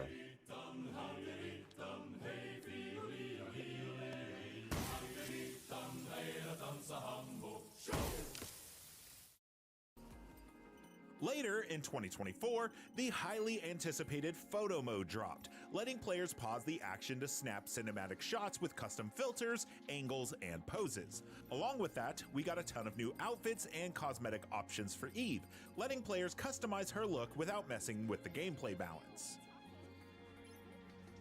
Stellar Blade's post-launch content also included several crossovers and DLC packs. One of the earliest and most notable was a collaboration with Nier Automata, which introduced themed outfits for Eve, a roaming merchant inspired by Emil, and a handful of cosmetic items. This content was completely optional, fully integrated into the main world, and entirely focused on visual customization. Later, content from Shift Up's Goddess of Victory Nikke franchise arrived, adding more outfits and themed visuals. Like the Nier crossover, this DLC emphasized cosmetic personalization without altering gameplay balance or progression. While the Nier collab sent Eve on a scavenger hunt to search for stellar tiers, the Nikke collab actually brought the mobile game's signature gameplay to Stellar Blade. It also brought with it brand new Nikke-inspired outfits for Eve to wear, alongside a brand new boss, Scarlet. The boss challenge mode grew significantly after launch, adding new bosses and in-game content that really pushed player skill. It became the go-to mode for testing out loadouts and combat mastery. The addition of Scarlet in particular gave veteran players a formidable new encounter to overcome, further cementing Boss Challenge as one of Stellar Blade's most robust post-launch additions. The December 2024 update added festive cheer with seasonal outfits, holiday-themed music, and decorations in Zion. The coolest part? It's all optional. You can turn the holiday visuals and music on or off whenever you want, keeping the game fresh all year round. The event also featured holiday-themed activities and rewards, giving players even more reasons to visit Zion during the season. Stellar Blade expanded beyond the PlayStation 5 in June 2025 with a Steam release. This version introduced technical What I'm talking enhancements, about. including unlocked frame rates, ultra-wide monitor support, HDR, and modern upscaling options such as DLSS and FSR. I believe I got mine on Epic PC though. players more control over performance and visuals, while also expanding the game's reach to a broader audience. Alongside the PC release, new content was added for all platforms. Boss Challenge received additional encounters, including the previously mentioned Scarlet, while Photo Mode once again gained new poses and expressions, as well as even more outfits and accessories. A large number of new music tracks and rearranged themes were also introduced, further enhancing replayability. Steam-specific features such as trading cards, badges, and achievements were added as well.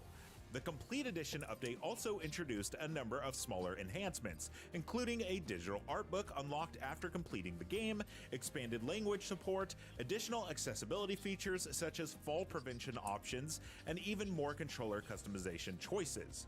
Together, these additions helped make Stellar Blade's most complete version feel appropriately named.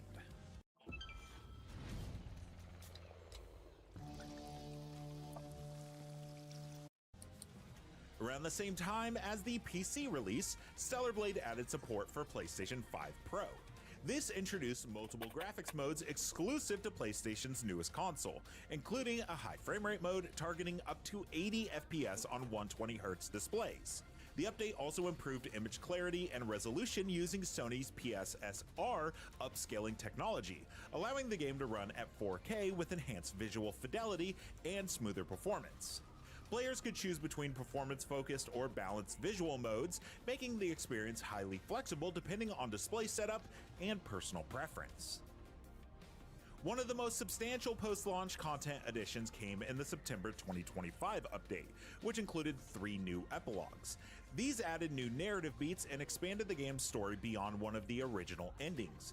While relatively short and mostly lighthearted, these epilogues provided a meaningful bonus for players who had wrapped up the story and wanted to spend a little bit more time with Eve and the residents of Zion before moving on. At the June 9th, 2026 Nintendo Direct, it was announced that Stellar Blade would I don't know if I've seen those story beats or not. I'll have to check into that. I know a new game plus it for be sure. arriving on Nintendo's newest hardware, the Nintendo Switch 2. Not too much is known about what the port will offer other than the full game, but it is known that it's releasing in 2026 and it will feature gyro controls for side activities like fishing. Neither Shift Up nor Nintendo have provided any technical information, such as target frame rates or resolutions. For now, we'll just have to wait and see what additional technical details Shift Up shares as we get closer to launch. Today, Stellar Blade offers more bosses, more customization, more cosmetic and seasonal content, and more technical flexibility than at launch. Shift Up has steadily grown the game through free updates, DLC, seasonal events, PC and PS5 Pro enhancements, hard mode, accessibility, and expanded epilogues, all without relying on intrusive live service mechanics. With Stellar Blade Blood Rain on the horizon, it's never been a better time to get caught up on everything Stellar Blade. To help with this, make sure to check out our guides and walkthrough for the base game and all of the collab events. These guides include full walkthroughs on the Nikkei, Christmas, and Nier DLCs. We also have a full interactive map on our IGN Wiki. Planning a surprise birthday party for my aunt. My cousin used this.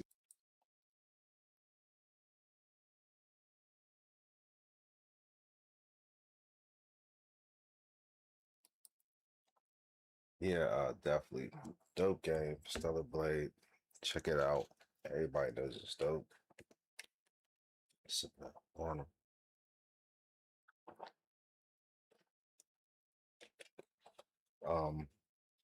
Definitely gonna have to run through it again.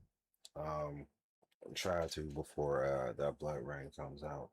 Like I said, the backlog's crazy, but that just will let you know that's a dope game. That's I went back and played it like that. Another one I was looking at was Lost Soul Aside. And I want to go back to that too.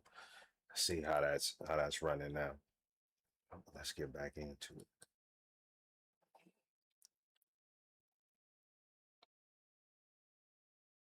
All right, this is some comedy stuff. I try to keep some comedy going. You know, life's too serious. You gotta laugh sometimes, right? Gotta laugh to keep them crying. expression I thought was a little odd. Expressions that don't make any sense. Yeah, there's a lot of those. This you got material for days. I should say that, sir. I should say that. He's unhinged for that one. It's pretty hard to tell that I'm AI, right? Well, I want to show Perfect anti-hero I've ever seen. And talking about my boy, that Everyone loves anti-heroes.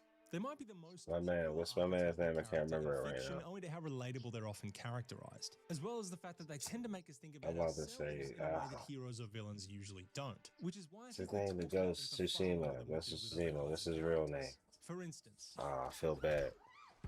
Sakai. Jin Sakai.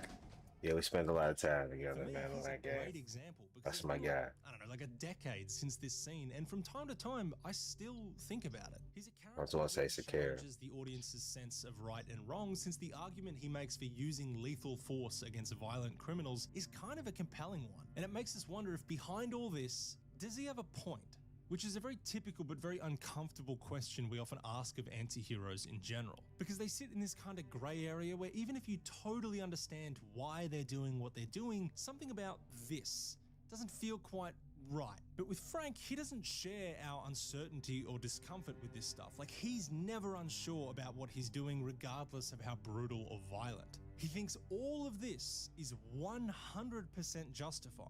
So for us, it makes it a little easier not to take him completely seriously, because we're already kind of wondering if the reason he's doing it is just because, well... Because you're insane. Like, yeah, I think you would need to be a little crazy not to question any of this, not to feel just a little bit bad about it. But what if he did? What if that uncertainty wasn't just something we felt, but something he felt too? That his moral compass was actually aligned with ours? What if he knew exactly how far he was going, was as disturbed by it as we were, but reluctantly felt like he had to do it anyway? I think this one change would mean we as an audience would actually excuse a lot of what Frank does, and at that point he wouldn't be a warped reflection of Daredevil, he'd be a warped reflection of us. A perfect anti-hero. And for me, I've only ever seen one character truly capture what this idea looks like in practice. The most perfect anti-hero I've ever seen.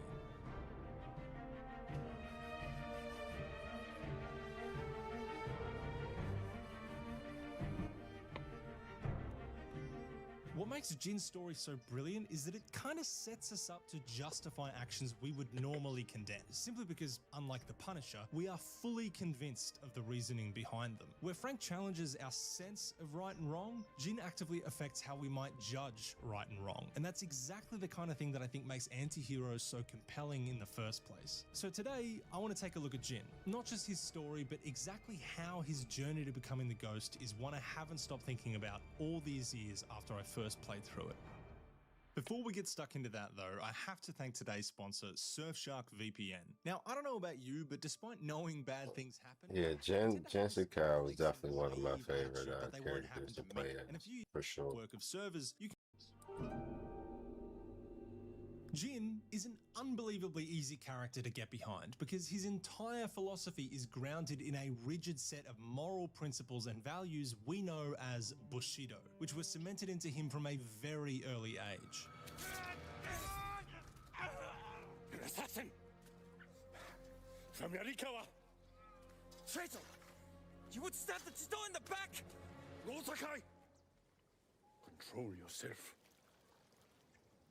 We are not criminals, like this man here. We are samurai. He tried to kill you. He must answer for this crime with his life. And look him in the eye. And teach him that samurai never acts out of anger or fear. And take his life with honor.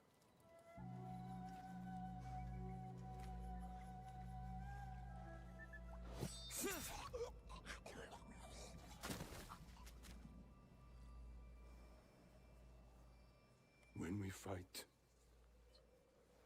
we face our enemy head on.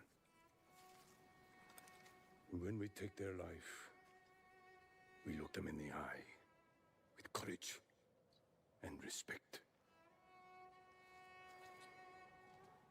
This is what makes us samurai. Only cowards strike from the shadows.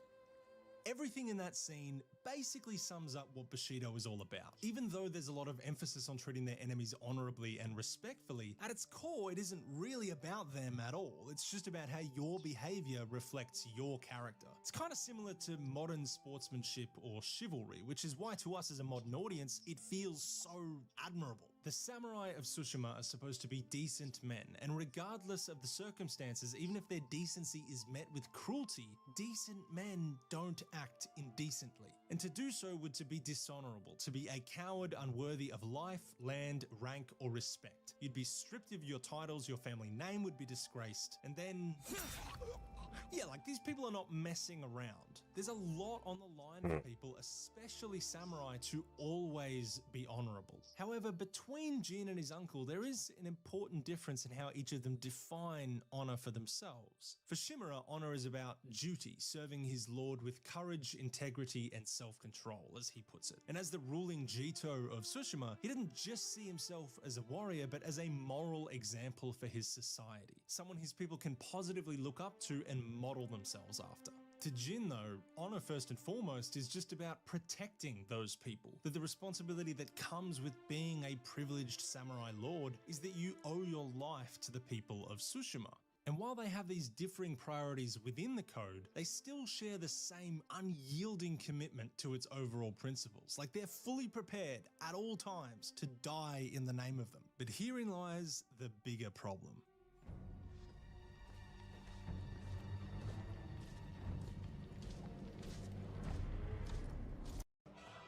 The con. Is it better to be feared or respected? Yeah, definitely one of the best games. I don't know when Yote's gonna make it sway.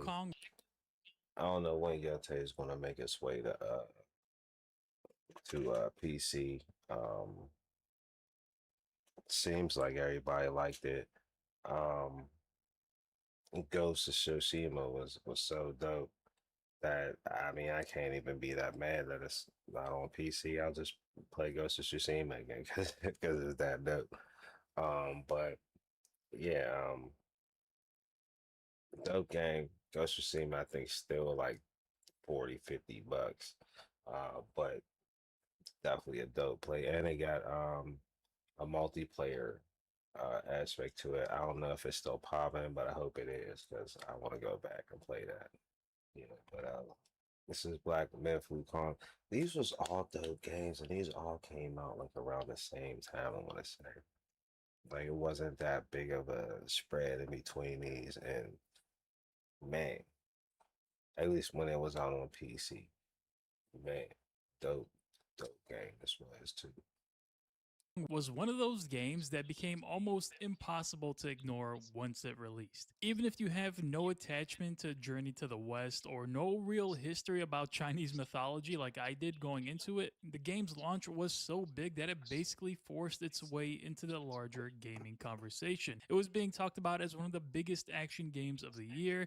It had a absolutely massive player count on Steam. It ended up in award conversations, and for a studio releasing its first major premium console game, it landed really, really well. Now, of course, there is some discussion centered around whether or not this game actually deserved Game of the Year over Astro Bot. I'll leave that discussion to the comments below. Now that some time has passed, I think Black Myth Wukong has become easier to talk about. When a game gets that much attention that quickly, the conversation around it can become a little bit unbalanced one way or another. Some people will treat it like it's untouchable, and some people will push back against the hype just because the hype existed. And then somewhere in the middle is the actual game. And the actual game, at least for me, is a very, very strong action RPG with some incredible highs, a few clear problems, and a foundation that makes me very interested in Game Science's next game. This is not a really brand new review from the perspective of someone discovering it for the first time. This is more of a look back at where Black Myth Wukong stands now, what still works, but still bothers me about the game, and whether or not it's still playing this many years after launch. And I think this simple answer is yes. It's still very easy to recommend, not because it is flawless, because it's definitely not, but because the things it does well are the exact things that matter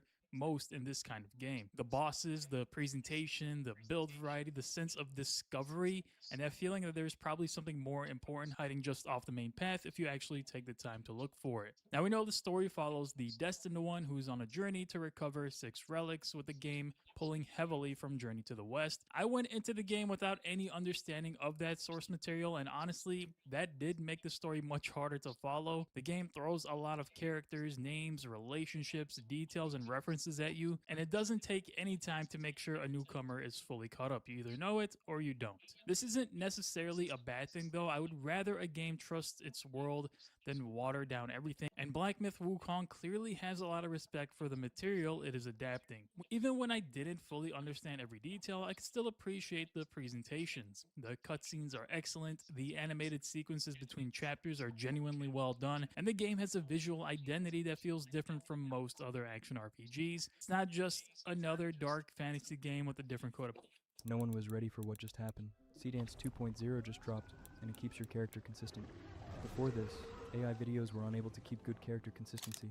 It could show you good motion, paint. There is a different personality here, and that personality does a lot of that heavy lifting. Where the game really started to win me over, however, was in its exploration and overall level design, even though this is also where some of my issues with the game started to appear. Chapter 1 gives you a fairly focused opening area.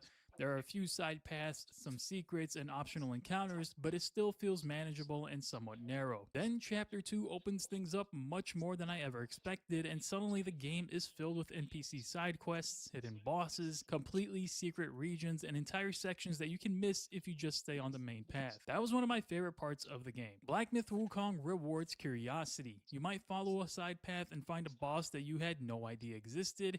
You might complete a quest and suddenly get taken to a hidden area with its own enemies, own bosses, and its own reward. That was pretty sick about the game. You had to get all the bosses, all the side bosses, by the end of the game to get a chance to beat the secret boss, which was and get the secret ending, which was, I think it was even longer than the regular ending. Am I right? Was it? I think it was. Yeah, but what was his name? Long, Erlang, Erlang. Yeah, that fight was nuts. Yeah, but let's keep it going now. Okay. You might stumble into an upgrade, a spirit, or a rare crafting material, or even something as useful as a whole hub area that you didn't even know was in the game like I did. That sense of discovery is one of the biggest reasons the game works as well as it does. At a certain point, I did start checking guides before leaving chapters, not because I wanted the game to play itself for me, but because I did not want to accidentally miss a major piece of content. Normally, I don't do that. I like finding things naturally, but with this game, some of the secrets are so and right, and it is wild stuff. So I remember I played this part before one of my cousins played this part. And I asked him, yo, like we were talking about what happened. I was like, yeah, so this and this happened and this didn't happen. He was like, no, that didn't happen with me. And I'm like, what do you mean that didn't happen with you? He's like, no, that didn't happen at all. I had to go do da da da da da. So what it was is I never had to do this fight because I went to the boss that was in this area first, the big boss, and he had a problem with him. So he went and fought the big boss. And when he fought the boss, he got his ass kicked. He got his ass kicked. And then I fought the boss and got my ass kicked. And I was thinking like, dang, if I would have known, I would have fought with him with that big boss, and then I would have just had to fight him afterwards and a pretty beat up version of him. So yeah, I missed out on that, but I did get to see the rumble, which was crazy. Like they was scrapping in front of me, like it was. So yeah, this game is pretty sick. And then there was another part where you can set it up to where the two bosses will rumble. But yeah, pretty sick. Normally, I don't do that. I like finding things naturally. But with this game, some of the secrets are so meaningful that missing them can mean missing entire bosses or areas. And while some people might see that as too obscure, I actually like the idea that the game was willing to hide things from you. It made exploration feel more valuable. That being said, the pacing from chapter to chapter is not always consistent. Some areas feel wide and layered, while others feel shorter and more direct. There are sections where the game lets you explore for a good while before the next major encounter, and then there are other sections where you're basically running into boss fights one after another. Since the bosses are one of the strongest parts of the game, it's not the worst problem to have, but it does make the overall rhythm of the game feel uneven. The invisible walls are also something I did not love. For a game that encourages you to explore, there are a lot of areas that look like you should be able to walk through them, climb over them, or jump down into them, only for the game to block you off. It's obviously not game breaking, but it does create this uncertainty where you're never really sure whether something is an actual path or just scenery. And when a game is built around secrets, that can I get believe frustrating. There that's are also a few areas that I just felt I think that's the boss that the other one came and started rumbling them, and then yeah, it was crazy. So I didn't even see dude at that area where he just seen him and then went fight him and then went to go fight him. I just went straight to him, and then that guy just hopped out of nowhere and started rumbling this dude. It was nuts. felt were rougher than others. The Pagoda Realm is the one that immediately comes to mind for me. I understand what the game was going for, and I understand that not every area is supposed to be comfortable, but that section leaned more towards annoying than interesting, in my opinion. Thankfully, I do not think that is a standard for the rest of the game, but it is one of those places that just stuck with me for the wrong reason. The bosses, of course, are still the main attraction. Black Myth Wukong has a huge number of bosses, and what impressed me most is that so many of them feel like they were all given real attention. There are the main story bosses with the big introductions, the large arenas, and some really strong narrative presence, but there are also some side bosses and world bosses that can be just as memorable. Some of the optional fights feel like they could have been mandatory bosses in a different game, which says a lot about how much effort went into that part of the experience. Mechanically, I never felt like the game was unfair in a broad sense. I definitely got annoyed at certain fights, as one would expect, and there were bosses that took me a good number of attempts, but most of the time the solution came down to learning the timing, using the right tools, and not rushing every opening. Some bosses also encourage you to prepare for fights in different ways. There can be certain items, vessels, or spells, or strategies that can make specific fights much easier. I like that the game rewarded players for paying attention to those systems instead of just trying to brute force everything. Now, the larger bosses can have some hitbox issues.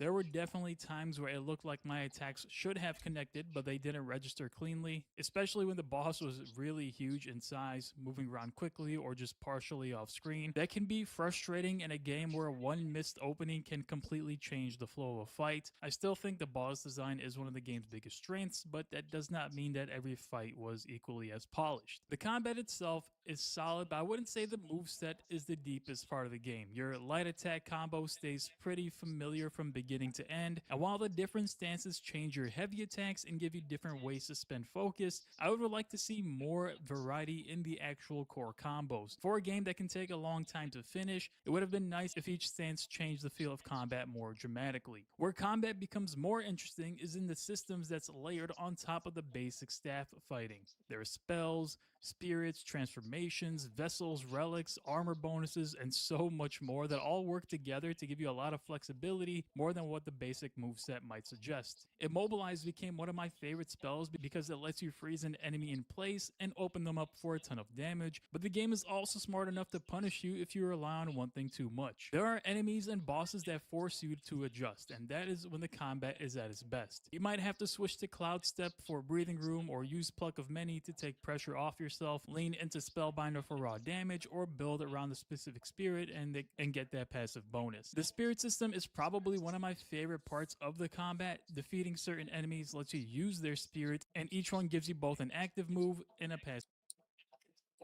Well, and condensing what he's saying is the game is still depth. And yeah, we're gonna go back to it.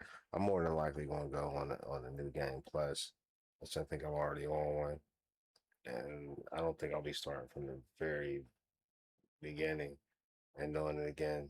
But yeah, we're definitely gonna be on it.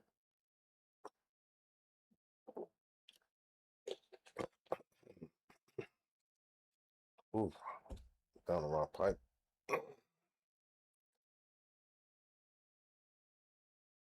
Massive bonus. That makes the choice more interesting because you're not just picking an animation, you're also picking something that would fit your build. Maybe you want more. The bigger free update added a challenge mode, which includes boss rematches and a boss rush style content. The boss challenge content makes a lot of sense for this game because the bosses are easily the main reason to keep playing, and the map that they added into the game was a huge help, for me at least. The Xbox release also gave the game a second wave of attention. After launching first on PS5 and PC, Black Myth Wukong of course eventually came to the Xbox Series consoles, which opened up the game to a wider audience. I think that's important because this was one where I'm sure a lot of Xbox gamers were waiting for. Now the future of the series is also interesting because Game Science did reveal Black Myth Zhongqi, I totally mispronounced that probably, as the next game in the broader Black Myth series. So it's not a direct sequel to Wukong, which is pretty interesting. I thought we would see more of that, and it's still very early to hear more from that game, but the studio has made it clear that it is another single player action RPG rooted in Chinese mythology and folklore. They also did say that Wukong's journey to the west isn't over, which makes the situation a little more interesting because it sounds like the studio wants to expand the Black Myth universe first before returning to Wukong in a more direct way. Honestly, I think that makes sense. Black Myth Wukong feels like the kind of game that proved the concept. It showed us that Game Science could deliver a massive action RPG with strong combat, excellent bosses, and a world that people actually wanted to explore. It also showed us what Yeah, sick game. I'd like to see the next one. Okay, so this is Well, let's say this is you. some more Blood Rain and Stellar Blade. Present 7 different topics of discussion. Oh, The dang, this NPCs, is the nature super of long. the nanosuits, the Alright, what is this other one? Oh, this is wild.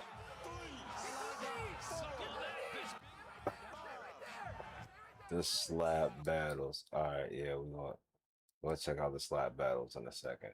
And then we're gonna end it there. combat, the father, the mother, and the angel. I will provide hard evidence of how these topics are connected from Stellar Blade 1 to Shift Up's recently announced sequel. But because we are now officially into the pre-launch period of Blood Rain, you know we've got to incorporate some speculation and theory crafting as well. Therefore, this video will include a range of what and how these connections from the first game to the sequel will occur, from purely speculative all the way up to extremely likely and in some cases confirmed. Okay, let's jump right into it. The NPCs. In the upper sector of the city seen in the Blood Rain reveal trailer, Evie leaps down, landing just outside of an establishment called The Maze. Hey, no fall damage this time around. Shift Up's definitely fixing those quality of life issues we all had.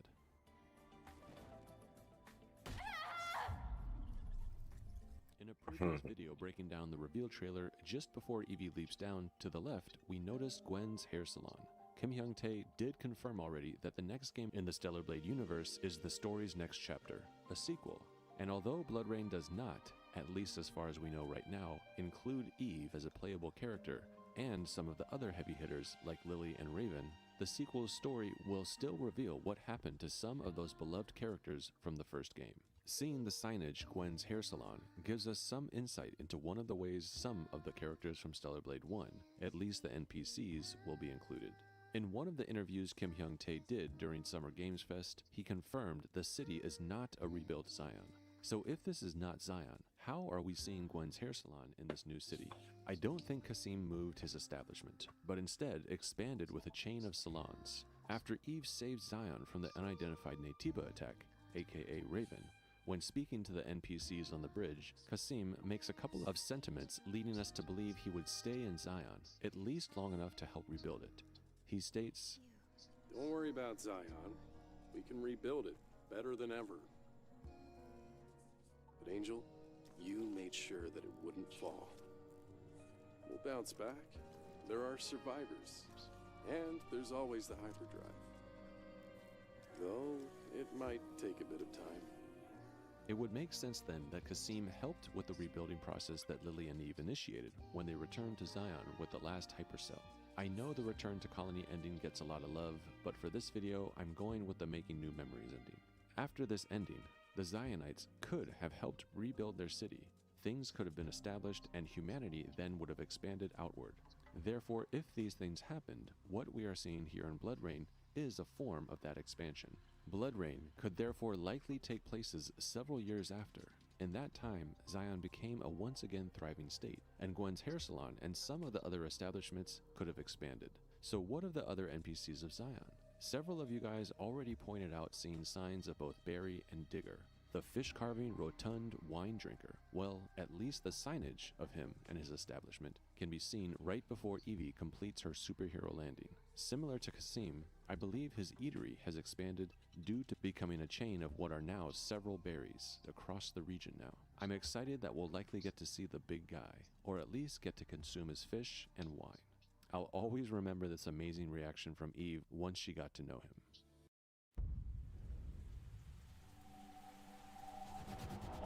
Mitsuhu Doro C3. Well, must be nice. I'm surprised. All this time I thought you were just a freak. I must have some life in me after all, if I managed to surprise an angel. See you later, Barry. I hope your determination never dies. I've already shared some thoughts on the Oasis, believing that we may see the even bigger guy, Clyde, somehow associated with it.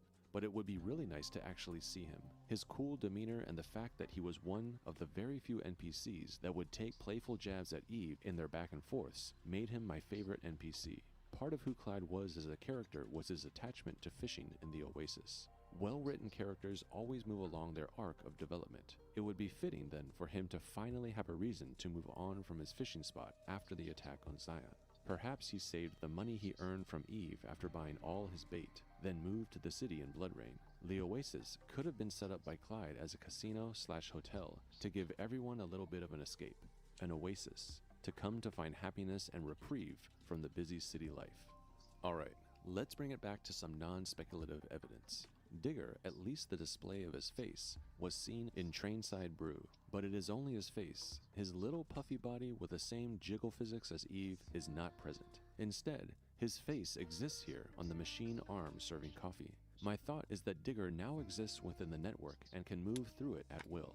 The reasoning behind this involves what Digger did when he and Eve initiated his fantabulous hypothesis. During the first game, Digger ponders the question, what gives people their individuality, and how do individuals form an ego? The lesson he eventually learns is that individuality, or a person's own agency, is not created synthetically or artificially. Instead, it is created over time through the interactions and experiences one has with others. Moving to Zion and spending time with people there helps him come to this conclusion. While there, Eve can continue to have conversations with him about his growing humanity. This all culminates with his final conversation with Eve when he uses the trademark Andrew Ado's term, "May your memories live on forever." Digger recognizes this term is used to give people hope in dire times. It helps people feel connected to one another and see how things can be better. He says the term to Eve just after the attack on Zion by Raven. And even though Eve's faith in Mothersphere is waning at this point in the game, she recognizes more of the reason why Digger says the term, not the term itself, and chooses to say it back to him, even though she doesn't fully believe in Mothersphere and her doctrine anymore. I keep hearing people around here use this phrase, "May your memories live on, forever." What is needed right now is an understanding of concepts such as trust and hope. Thank you. May your memories live on, forever. But before all this, Digger attempts to connect to the network to initiate his fantabulous hypothesis. Things go haywire and it fails. After Stellar Blade, the disruption field caused by the Demogorgon is gone. Individuals on Earth now can reconnect to the network. I'm sure some infrastructure still needs to be rebuilt due to the damage caused by the colony extinction. One barnacle, but several across the game. I understand this is due to game and specifically enemy design reasons. In an action game, an enemy type needs to be created and needs to be put in multiple places along the campaign for combat gameplay purposes. But story-wise, it tells us although Naytiba evolution is random, identical results do occur and produce the same Naytiba over and over. What they are. From the #1 rated brand in cordless outdoor power, the Ego 22-inch aluminum deck mower with Select Cut can damage someone, and they may have reconsidered sharing the truth. However, we do know their original intention was to inform the people in the colony of the truth once they re-established a link to the network at the top of Spire 4. I thought of something while looking through the map data. Once you exit the atmosphere, it's possible you'll be able to connect to the colony network. It doesn't hurt to try. Once we're connected, we can send legacies containing everyone's memories and the truth about the Naytibas. Unfortunately, this didn't play out as they intended. Eve instead nearly lost all power to her body cell and she was scooped up by the Providence. After the ending though, my theory is that they did tell the others in Zion the truth. If we consider the Making New Memories ending, Eve and Lily return to Zion and Eve is in fusion form. The citizens of Zion would have looked upon Eve in fear, or the very least, apprehension. I mean, the last time a winged creature was there, it attacked and nearly destroyed their city. The duo would have therefore likely held something like a town hall in Memory Square and informed the city of everything. The notable NPCs who have already established trust with Eve would have quelled the crowds and helped ease them into understanding and accepting the truth.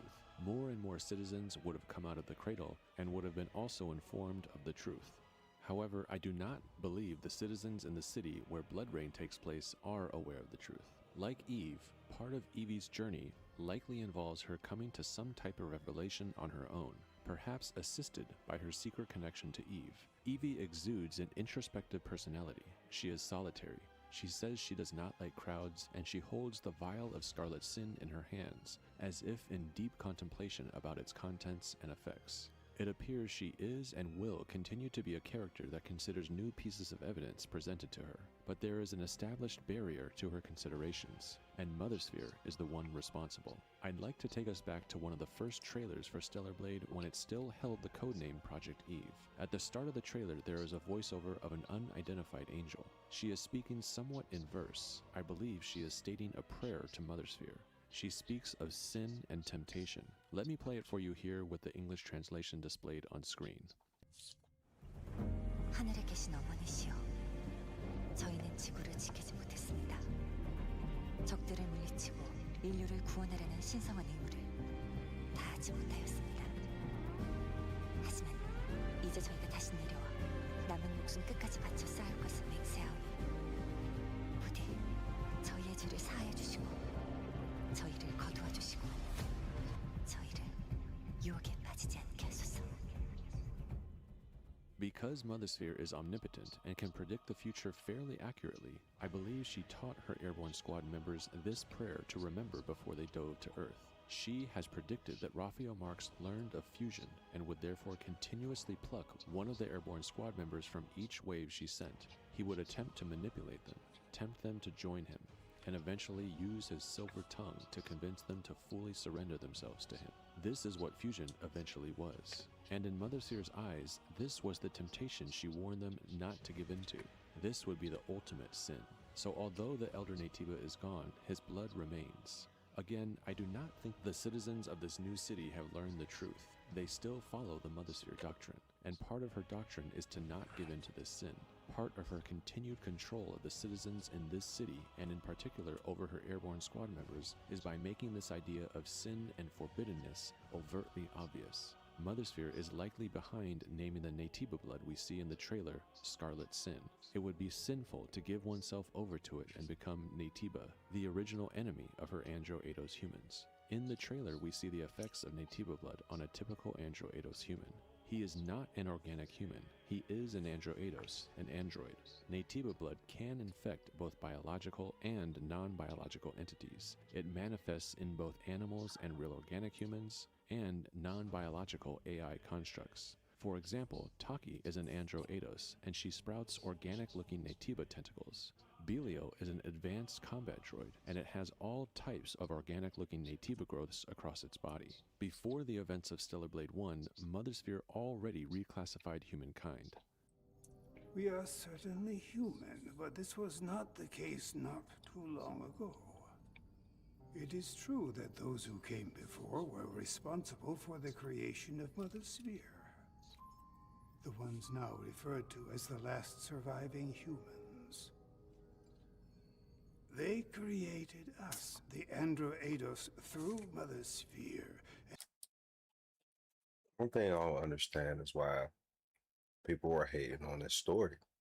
I don't see anything wrong with the story. I thought the story was pretty dope. It had some twists and turns to it. There's character growth. I don't know, man. But yeah, great game. For a time, we lived in a kind of symbiosis with them. Then we're androids.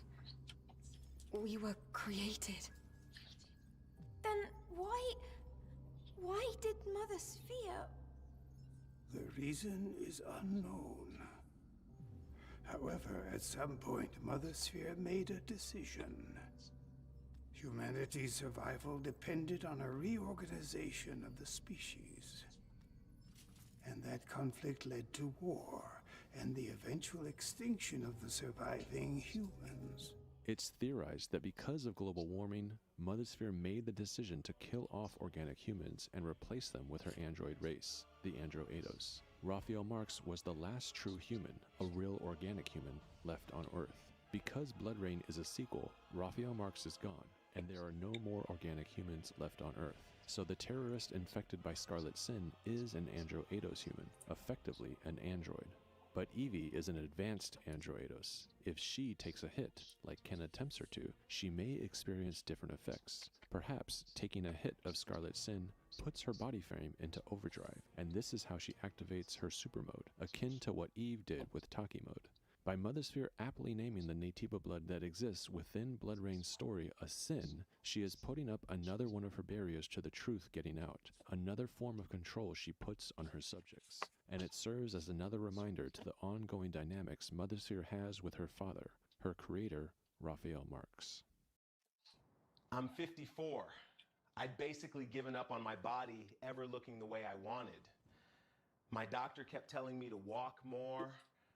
My friends said to push harder at the gym, but nothing ever stuck. Nobody... The Mother. Let's dive a little deeper into Mother Sphere and her doctrine.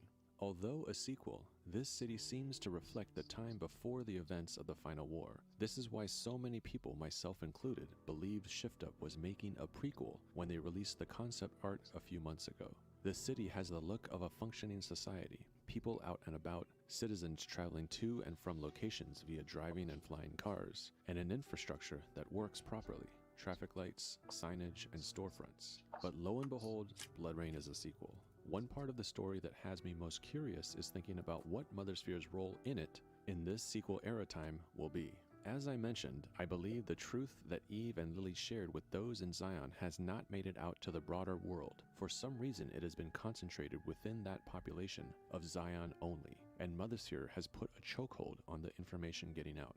It is clear, though, the terrorist group has information on the truth, and through their actions, they are trying to share it by upsetting the established order. The terrorist's statement just before he injects himself with Scarlet Sin, "The false reign shall cease," is almost certainly in reference to Mother Sphere's reign. Her self-anointment as the Androidos humanity's god, in fact, her existence altogether, would be considered false from the Naytiba's point of view. Part of what I want to see is how will Mother Sphere move against these terrorists? Mother Sphere would not sit idly while they attempted to disrupt the established order. At the end of Stellar Blade 1, she told Eve and Lily she will always serve the future of mankind. Evie and the CDVP are what Mother Sphere's response to the terrorist attack are. They are how she continues to serve mankind, to protect her humans from learning they are in fact not actually human. What I would like to see is Shift Up utilize Mother Sphere as a character who was involved more directly in the story. How cool would it be to see Evie perhaps I mean, there ain't no babies. I mean, like, the human had to be had to be a baby. I don't know what. Maybe it's programming. Maybe they programmed to think they was a baby. to Mother Sphere. And over the course of the game, Evie's hero's journey, her character arc, would be a slow process of uncovering more and more of the truth, while simultaneously understanding and reconciling with her true identity as an android, and the fact that Mother Sphere is an artificially created construct. The story would be ripe with showing echoes of what Eve and perhaps Raven went through, paired with different interactions and outcomes that would be solely unique to Evie. One of Stellar Blade's well-earned payoffs at its conclusion was the reveal of Mothersphere. We learned about her existence as the god to the Andro Eidos, but also the harsh reality revealed by Raven that she was a cruel artificial intelligence created by Raphael Marx. Now that this is all out of the bag, we're due for Mothersphere to continue to go on her own character arc. Character arcs do not always need to end in a net positive or be quote-unquote good.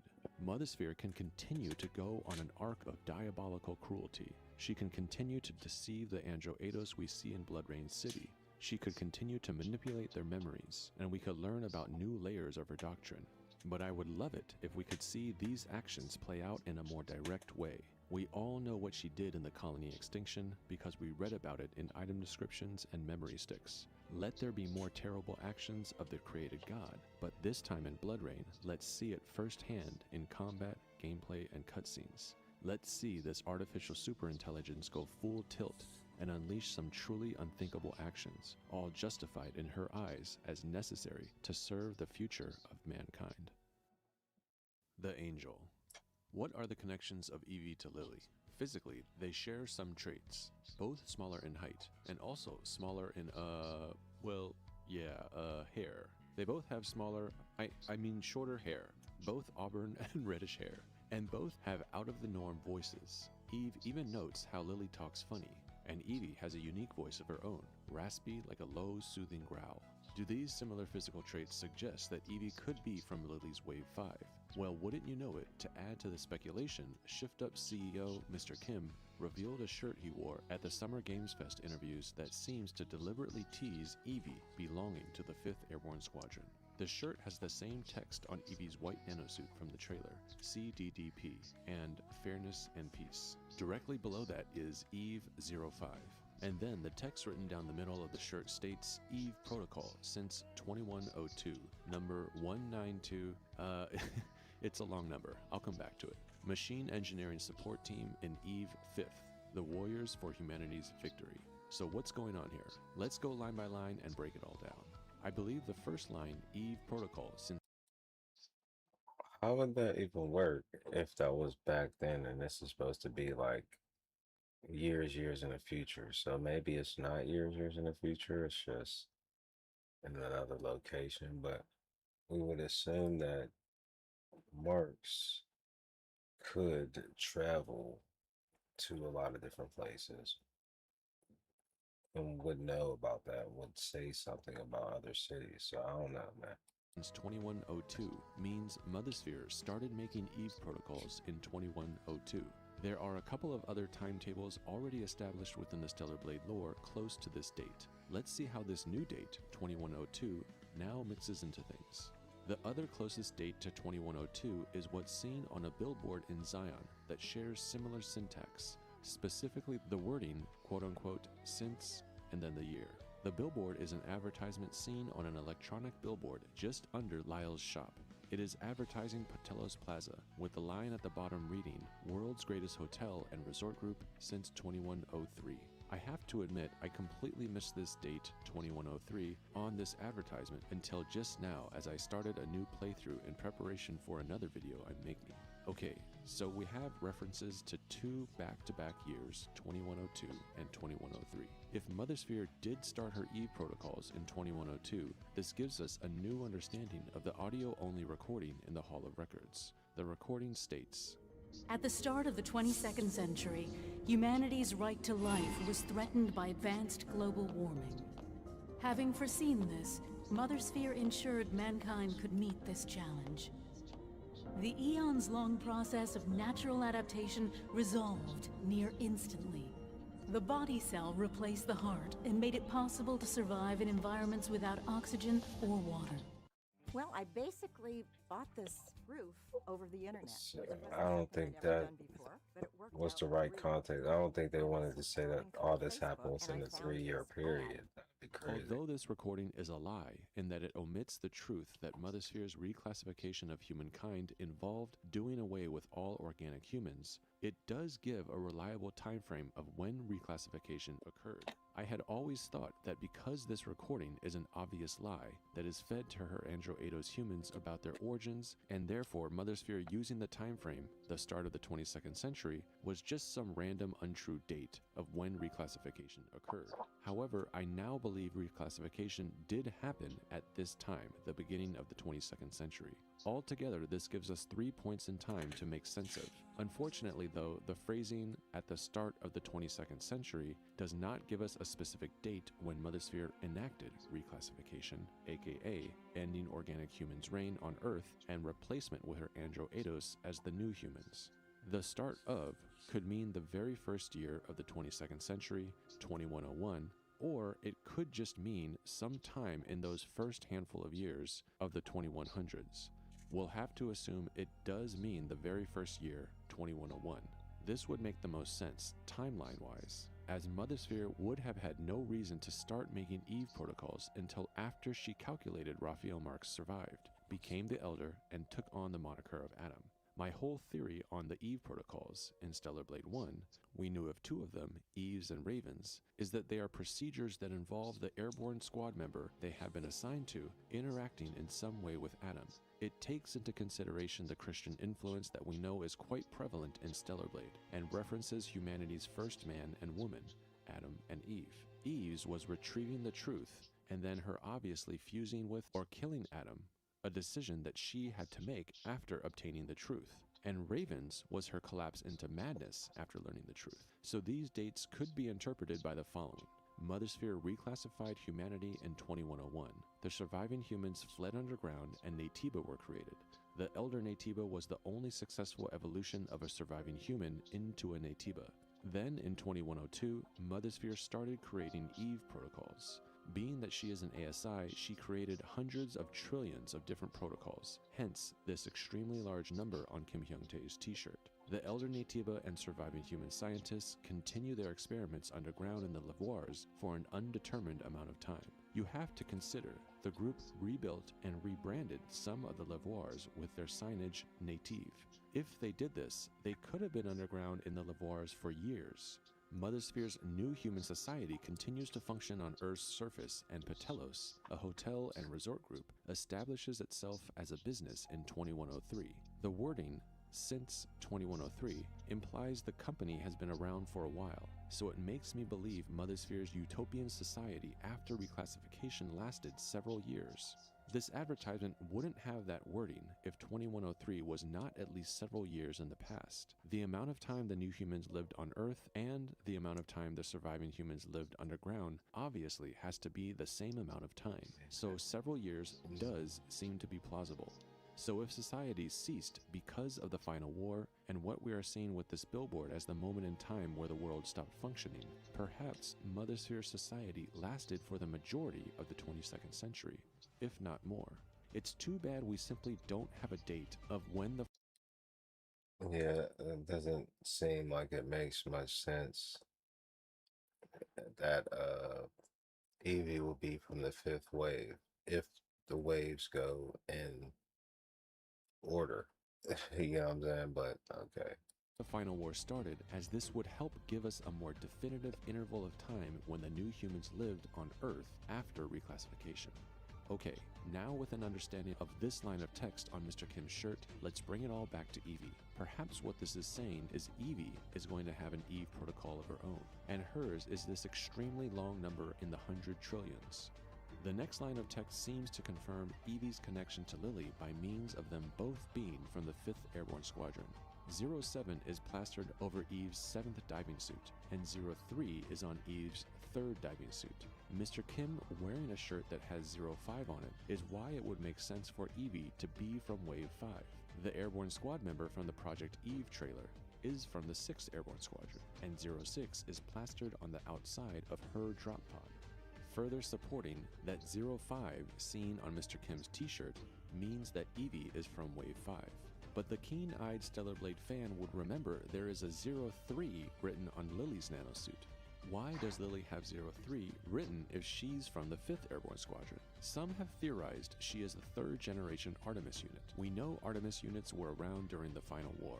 There are multiple memory sticks from dead Legionnaires found in 807 that contain conversations with Artemis units related to them performing certain duties and carrying out orders. These were likely 1st generation Artemis units that supported Legionnaires in the Final War. But then Lily's name is Lily Artemis II. Let me introduce myself.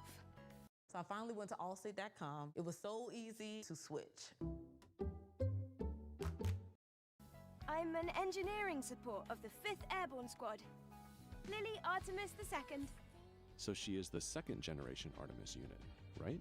Well, I think the 03 could simply just be an arbitrary number. There are other double-digit numbers seen throughout Stellar Blade that are not tied to an airborne squadron. So this 03 could just be an arbitrarily printed couple of digits on Lily's nanosuit. Okay, let's continue on with the actual t-shirt. What is extremely telling are the few words, Machine Engineering Support Team. If this t-shirt is in reference to Evie, it would apply she was originally part of the engineering support for the 5th Airborne Squadron. This is the same role that Lily had. If this is saying what we think it's saying, then Evie would not have been part of the assault force, but instead part of the team that provided support via hacking and engineering feats. This is why Lily is smaller than Eve. Lily is an engineering support soldier, and Eve is part of the assault force, with a stronger, bigger, and more advanced body frame than Lily's. This would explain Evie's similar-sized body frame to Lily, and it also creates a new layer of possibility, in that she may have had to train up to become the capable fighter we see her as in the Blood Rain trailer. Evie could have learned how to fight with her fists because she never had a blade when she dove to Earth in the first place. Only Assault Force squad members have blades. Evie could have used her engineering skills to create her gauntlets over the years and designed one to be outfitted with a blade that has the power to use beta skills. This is where my earlier theory regarding Eve's blood edge comes into play. Evie may have either come across it, it may have been discarded by Eve because she no longer needs it, also Eve no longer even wants it because it is associated as something given to her by Mother Sphere, or Eve actually knows Evie and she gave it to her. As an engineer at her core, Evie could have created a way to construct the gauntlets with Eve's blood edge incorporated into one of them, and this is the way that Evie can use moves like Blink, Repulse, and the assortment of beta skills. If not Eve's actual blood edge, then perhaps Evie engineers a blade of her own with a similar ability to harness and convert Natiba DNA into beta energy. Okay, well that theory got a little out of hand, didn't it? This is just one interpretation of how we can make sense of Mr. Kim's shirt. That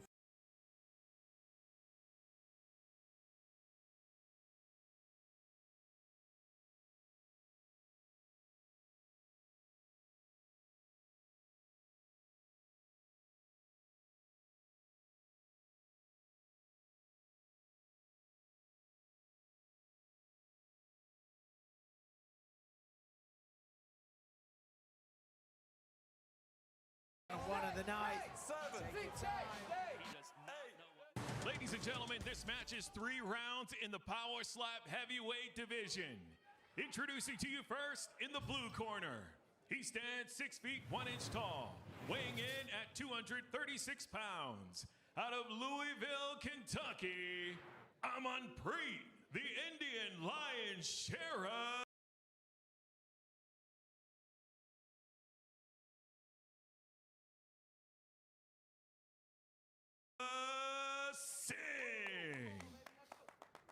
And now introducing his opponent in the red corner. I didn't realize I was on mute there, but what I'm saying was just some of those theories that dude was talking about, didn't seem to be too accurate from my standpoint, but some of it was some good info. But we'll see when it comes out how everything ties in. I think there was a little more space between all of that. How they're putting it.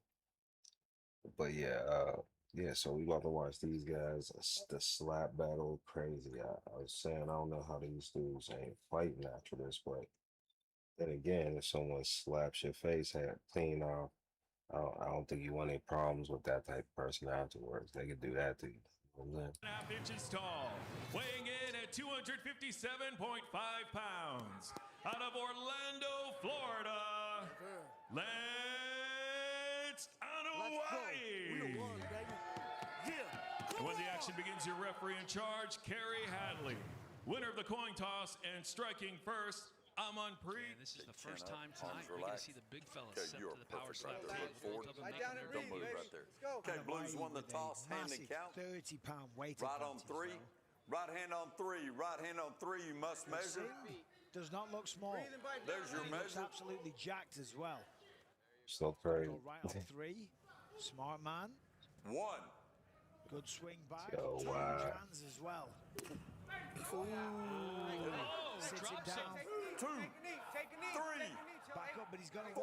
wobble. He should have taken his time. Five. Do not Six. embarrass the family. Seven. You good? Come this way. He's good. My bad. This way a little bit. Okay. Here for a second. Okay. We're gonna see where you land. Hit the ground. Like the loud gunshot slap that you see, it was kind of a thudding blow, but you can see it did damage. Good. Crazy. All right, here we go, Blue. His hands are massive. And the guy's nose. Annalise nose was just like... Here we go, Blue. Just go ahead and get set. Going back and forth. It was like, did my life just end? Like, that is nuts. Don't suck. Right there.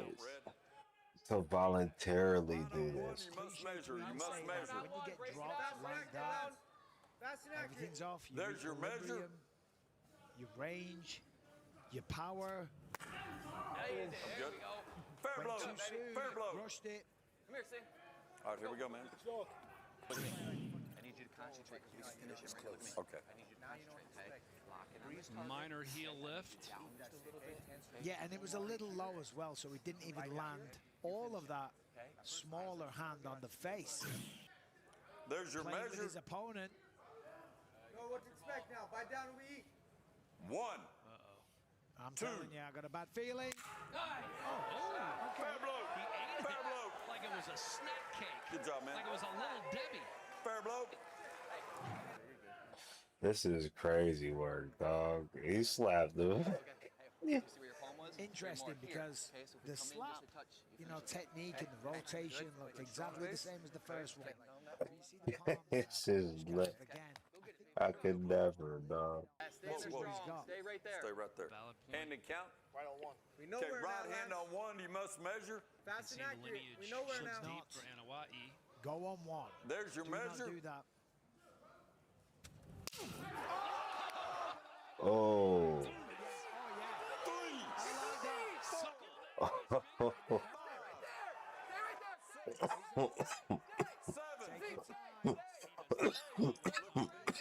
Who are you?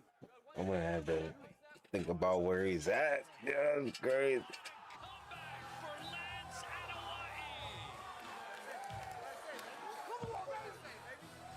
Oh yeah. Thanks, Michael. Nuts. See you next month.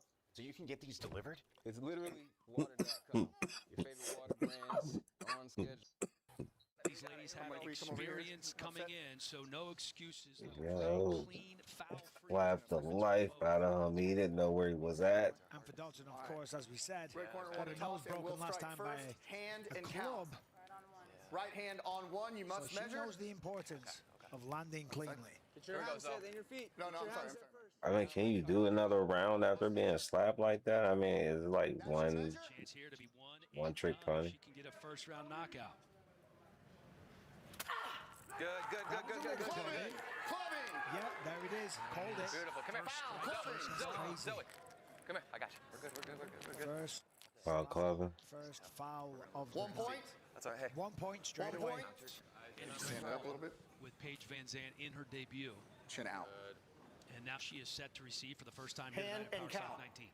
Right hand on two. Don't reach up. On the plus side, Dubois. Right hand on two. You took must it well. measure. No problem Breathe in after whatsoever. measure.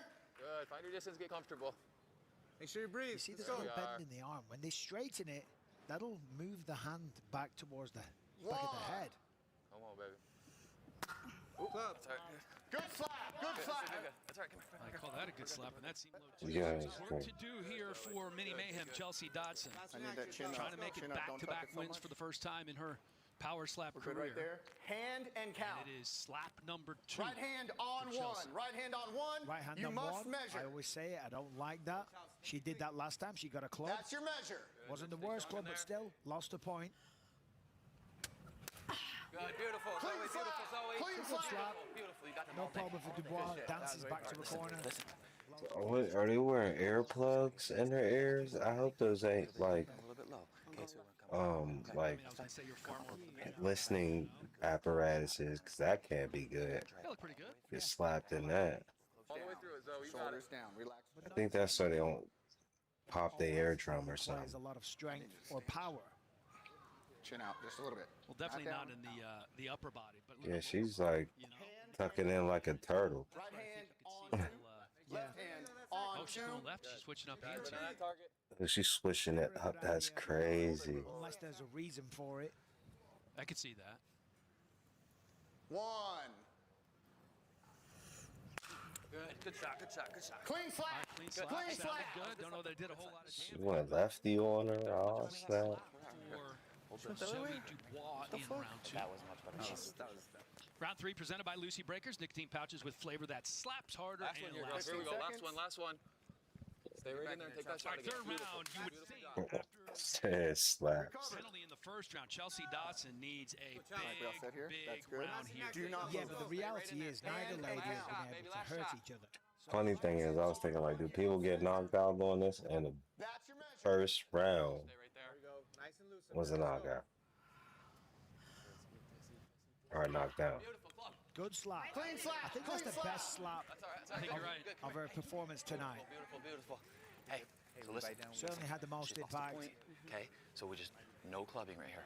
Okay, and we've got the match. Dubois looking a Okay? little more serious when she took it. Good, clean, beautiful. Wasn't dancing around. She certainly didn't like it. And they're clean. Boom. Do not move. Hand and count.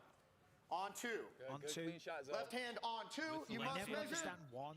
Eyes right on Two that target. is Good, again. clean shot. You got it, baby. Right down, we It's eat an this. extra You're one, but why comfortable. not take That's the your thing? measure. Yeah, it's a Take a free breathe. measure, basically. It's a practice shot.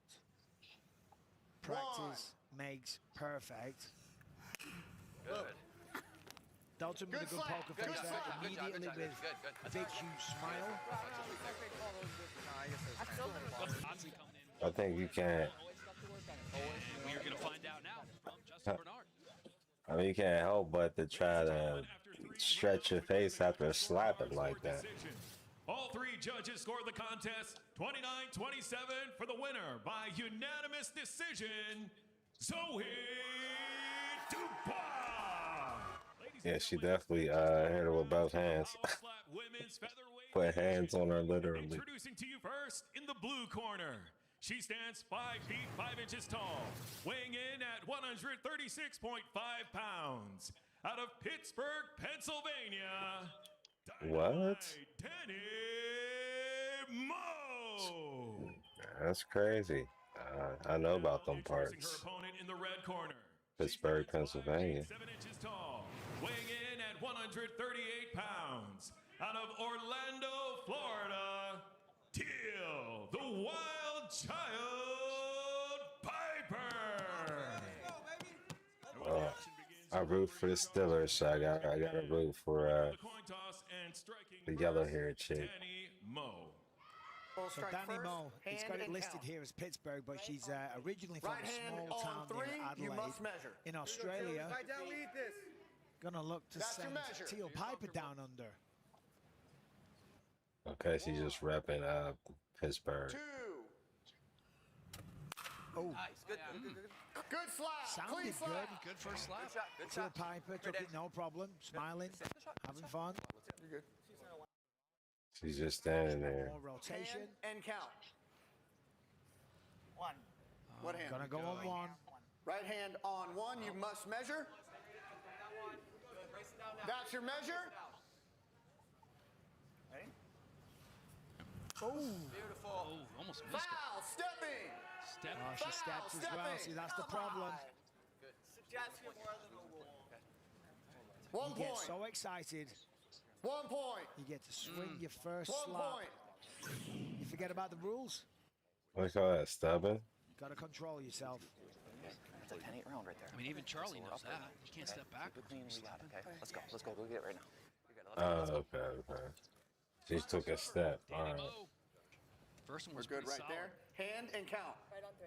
Right hand Said on she wanted 3. a You quick must finish. measure. Was hoping for one and done. Did get that. Let's see what she That's can do your here in measure? round 2.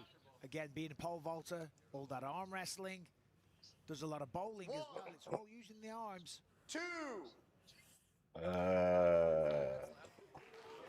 Good slap. Good slap. Solid strike from Danny Moe. Like, I don't know how you'll feel like punching somebody in the face right after that.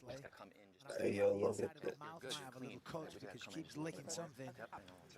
Let's see if she can keep those feet planted. That's what I'm going to be watching here. Hand and count. Right on 1. Right Should hand not go on 1. She You must fouled measure. the first time. You're going to need to be like on 2 or on 3 because you keep fouling out. Practice your swing. Focus on not stepping. Ooh. Good slap. Good slap. Well, I'll tell you what. Yeah. Won that round. Hey, we're up on the Look how scoreboard. far We're she going into brings round the 3. arm back. Okay, we just Yeah, did a so nice clean really shot. nice rotation. And she just Good way to take it. Beautiful. doing that. She dab real quick. She has that straight arm. I'd love to see her bend out a little bit. Look at that. Ooh, yeah. There's just so much force on the elbow when the arm is straight. I mean, Teal Piper doesn't want to be anywhere else in the world right now. She was skipping up to the power slap table. There we go. And she's still smiling like an absolute You're madman. good there. Let's not move. Well, she knows she Hand won and round count. 2. Right on 3. Right hand on 3. You must measure. Good clean shot right here. Clean shot, baby. That's your measure. Well, she needs a clean shot, but she needs to try and get the finish. She loses this round in my view. 1, 2. Teal's cool though. Look at her. Good job. Good Yeah, job. you could see Gee. Oh. Yeah, I think her brain literally was like, I'll punch him in the face. Yeah, fingers, fingers right I'll see you outside. Well, clean strike. And now let's see what Teal Piper can do. I do agree with you. this is Best case wild. scenario outside of a knockout would probably be a draw if she can win this round. Yeah, that was a little short as well, just ever so slightly out of Body's range. recovered. Good. Stay right in there. Keep this shot, baby. You got it. Okay. Remember, Danny Mo. There we took go. The last one. Not She moving did right there, okay? sway. On Pittsburgh. Right hand on 1. You must measure. Hang in there, yo. Going on 1 for the third Take straight the, round. take that hand. Ooh. Big clubbing foul. Ooh. I mean, that seals the deal for this match. Yeah, stepping Danny Mo. foul to start, clubbing foul to end. Yeah, Danny Mo's going to be the Just foul victor. twice. But still, hey, you had a good match. What exactly is clubbing? It's really not the worst one I've ever seen. Do you want to make an argument that potentially it was a bit of a club? Perhaps, but I have seen that 1,000 times. I don't think that should be a clubbing foul. Yeah, apparently they just ruled it a good slap. Oh, good. I mean, if anything, it was more of a finger slap as opposed to a palm slap. It's like the opposite of a club, essentially. It wasn't the best slap I've ever seen, but it was a legal slap. Oh, they tied up. I think we're headed to a draw, which is uneventful. Nobody wants that. Neither lady on stage doesn't want that. But that's the way it is. Oh, better than a loss. Well, exactly. You're right. Ladies and gentlemen, after 3 rounds, we go to the judges' scorecards for decision. All 3 judges score the contest 29-27 for the winner by unanimous decision, Dynamite Danny Moe. Well, you can add to that extensive resume. All right, Pittsburgh won this slap contest right there. Yeah, man, that's wild. Yeah, I don't know, man.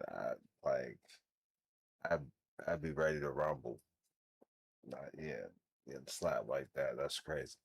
But yeah, appreciate the love, man. Definitely make sure you hit the like, subscribe. We still on the Zero Dawn, not Zero Dawn. Horizon Forbidden West Burning Shores because there was a DLC I forgot about, so we gotta get that out the way, and then we're gonna move on to something else. But yeah, we still under 200 subs, so yeah, we trying to get to that 1K. So get on in there, hit that sub button so we can get this thing growing. But yeah, we out, man.